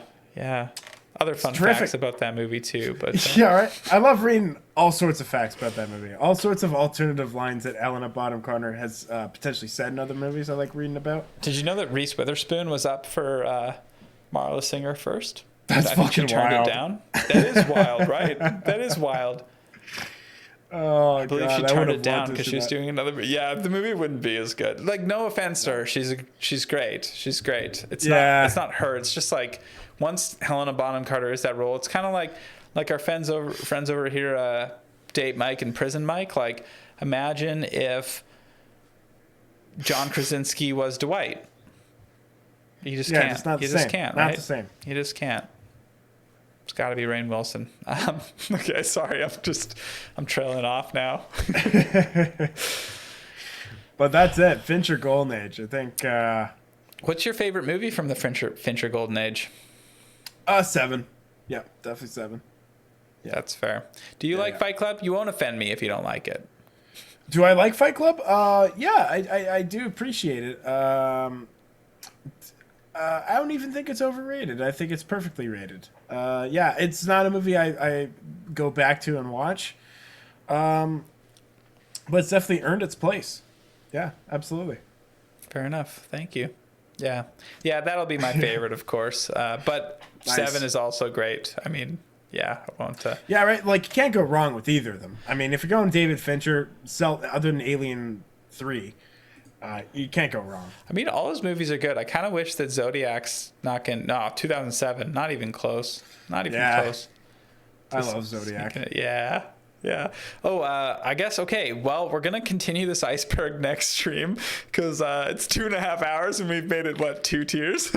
Yeah, absolutely. But before we go, it looks like Prison Mike's asking, what's Ed vaping tonight? Oh, what's Ed vaping tonight? I don't have it next to me, but I am vaping a nice sativa. I am vaping a Bruce Banner sativa tonight through the Dynavap. So, dude, are you going to, when you get angry, though, is it going to, screw up the whole stream, or? I think the idea is if I get angry, I take a hit of the sativa. Oh. I don't know, actually. The fact that it's called Bruce Banner is a little confusing. It sounds like Bruce Banner would be better maybe for, like, some blow. Yeah. It's like you do it like, ah. So, okay, Eric Bana, Edward Norton. Who's a better Hulk? Oh, Banner. Banner, man. Because I'm the only one that's going to say it. Yeah, I feel like Edward Norton didn't have his heart in it, you know? Maybe the movie was better, but, like, I feel like Eric Bana was more like the Hulk. Yeah. Yeah, that's fair. That's fair. Eric Bana and then Ang Lee, you know? Underrated movie. Maybe it's Bruce Banner because it chills you out like you're the... Oh, yeah, okay, that makes sense. You're Bruce Banner. Oh, that's good. That's a good point. What's the Wi-Fi? And the vape tricks, I will be coming back with some vape tricks. I'm not entirely sure what we can do on Twitch. No, it's all good, man. You're just you're smoking oregano cigarettes. Oregano, well, yeah. They used to advertise vapes for having certain like mint leaves and shit like that before weed was legal. And they say like, yeah, you're just like smoking actual herbs with it. Like some oregano, some real nice oregano. Yeah, hey, bada bing, smoking oregano. Put some San Marino tomatoes in that. Yeah. Boom, you got yourself a good gravy while the smoking. devil's lettuce. Don't put the devil's lettuce in it. Oh no, I wouldn't dare. Don't touch the devil's lettuce. It's all good. That'll just be a caprese salad in the end, right, Prison Mike? Okay, cool, man. Well, this was super fun. I mean, we were obviously having a lot of fun because we didn't make it all the way. No, you know, it's another one of those times where it's like, I hope we have enough, and yeah, we're not even halfway. Do we want to scroll a little bit ahead and at least tease what the next tier is going to be? That's a good call. So people know what they're in for the next time. There's some good ones. Whoa, yeah. Got Nice. Bruce Willis. Bruce Willis at the bottom. Bad Bruce Willis. I can't wait to talk about that because he has some absolute phenomenal shit in the 90s. A lot of people talk about Bruce Willis, and me specifically talk about Bruce Willis's shitty video on demand recently. He had a lot of shitty movies in the 90s, too. This isn't new for Bruce Willis. And then also the edgy kids movies will be interesting to talk about because they just don't make those anymore. So I feel like I asked you to put Gattaca on here, but then I feel like last minute I didn't actually ask you. Did I ask you? I don't think so. Which is amazing. It's amazing that you put Gattaca on and I didn't ask you to put it on. It's one of those quintessential 90s cult hits. You got to put it on there. Yeah, Grandma's Boy? Who just brought up Grandma's Boy? Grandma's Boy? That's 2007, I believe. That's great, though, when the mom from Everybody Loves Raymond is like, I can feel my hair growing. Because she, accidentally has, a weed cookie or something. Oh, gosh. Grandma's Boy. Grandma's Is that a Happy weed. Madison movie? That is. Yeah, of course it is.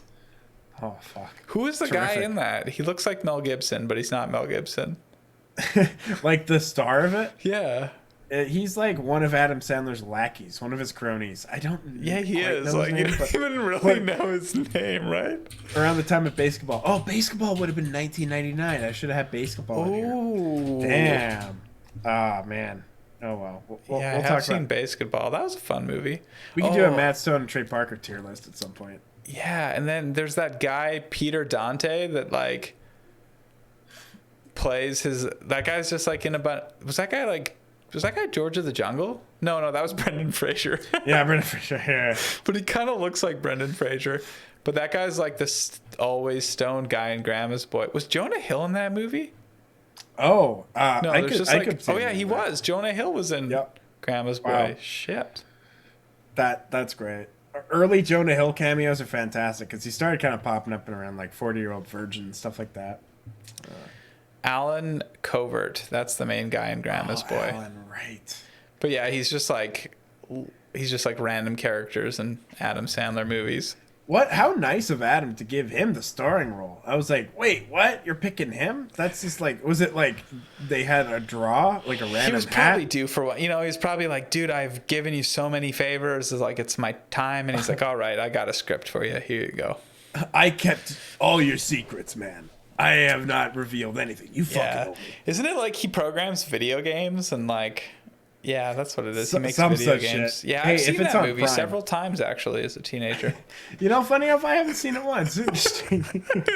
Well, funny enough, you ain't missing anything.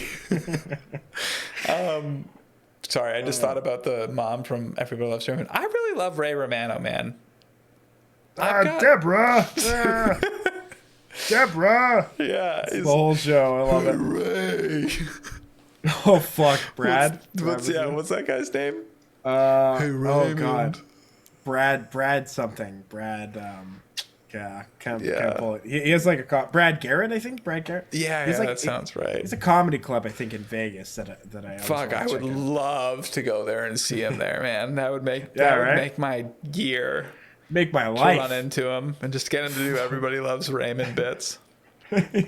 He's always willing. He can't wait. What's his name? Robert in the show. Robert Barone. Hey. Yeah. But yeah, I love Ray Romano, man. He's doing all sorts of like random little roles and stuff in the last like 10 years or so. And you can tell he just like loves to like be in stuff, and he doesn't really have an ego, it seems. Like he just does stuff. A lot of stuff is not that great. Some of it is great. But like, I just love to see a guy just like, you know, he made his money. He made his money back in the day. He could have easily pulled the Kevin James or fucking any of those guys, Charlie Sheen, but he didn't.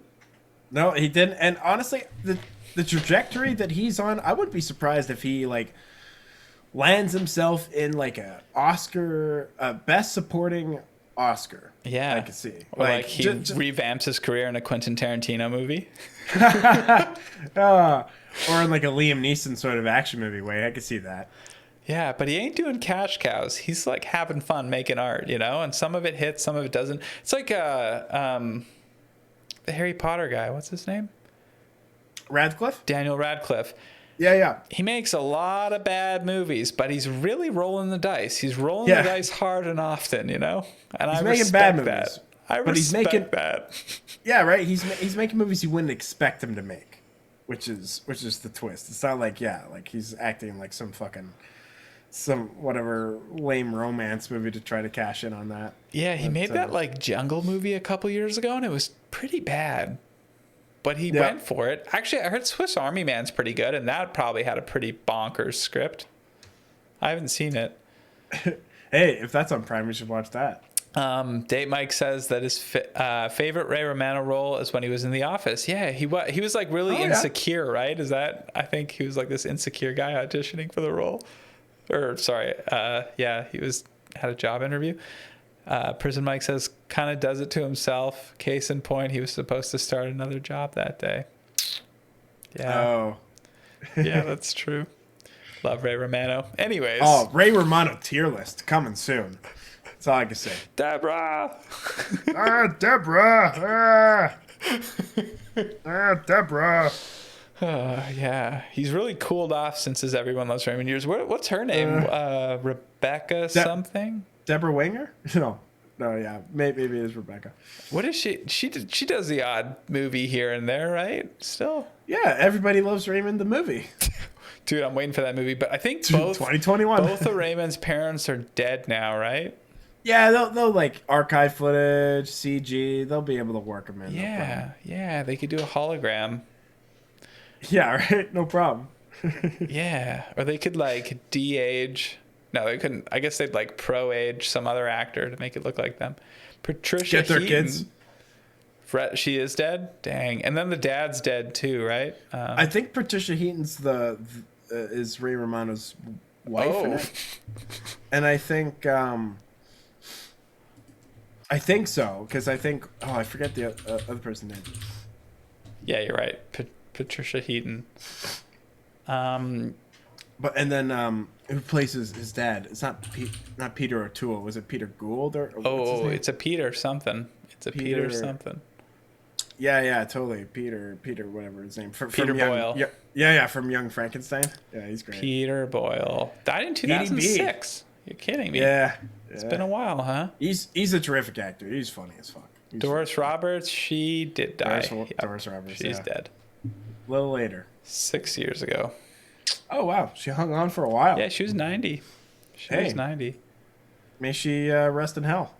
I'm just kidding. I'm sure she's a terrific person. I'm just kidding. Rest in peace. Ali Barone. I guess that was his daughter. Yeah, she's only 29 now. I don't even. Not entirely I sure. don't remember the kids as significant characters. Honestly, the show was not great. But it was always like on after school, so I'd watch it a lot. And then my parents, one time, they like misunderstood that as me liking the show. So one Christmas, I got like 3 seasons of Everybody Loves Raymond on DVD. Those are just hanging around for a rainy day. Yeah, I don't think I used those DVDs much, and I was like, why would they get me that? But I realized it was because I watched it every day after school. Hey, one of these days, those DVDs are going to come in handy. They're going to be worth their weight in gold, 100%. Yeah, that's true. One of the twins died.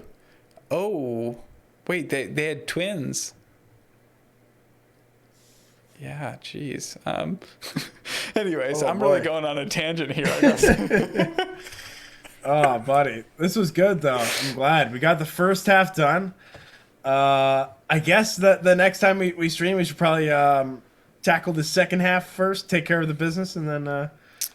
Yeah, we'll get right into it. I guess you can't hear on your end, but I turned the music off a little while back because I kind of figured maybe if people want to kind of like have the stream on in the background, they'd want the option to like play their own music, or, you know, maybe they don't want us to like imprint like lame stock jazz music behind us. Or so in chat, if that's true, please let us know if you prefer it without music, or if you do want a little like reggae in the back there, or even for sure, some like trap music, you know, some knockoff stuff. Yeah, it would Knock be good off to of know. famous And artists. a great place to tell us when we're not live is in our Discord down below. Oh, absolutely. Discord is popping. I try to check there and respond to messages as quickly as I can in that all the time.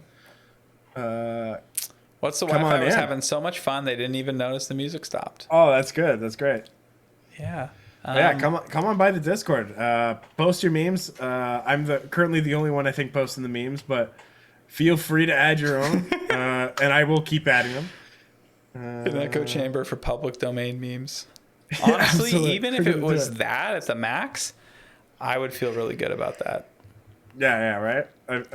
Absolutely. I'm having fun. I hope you're having fun too. Man, I'm having a ball, and I hope everyone in the chat is having fun. I think so. And then we'll pick this up next time. I am hyped for part 2. Any chance to talk about Bruce Willis, I love. Nice. So absolutely. Yeah, fun fact.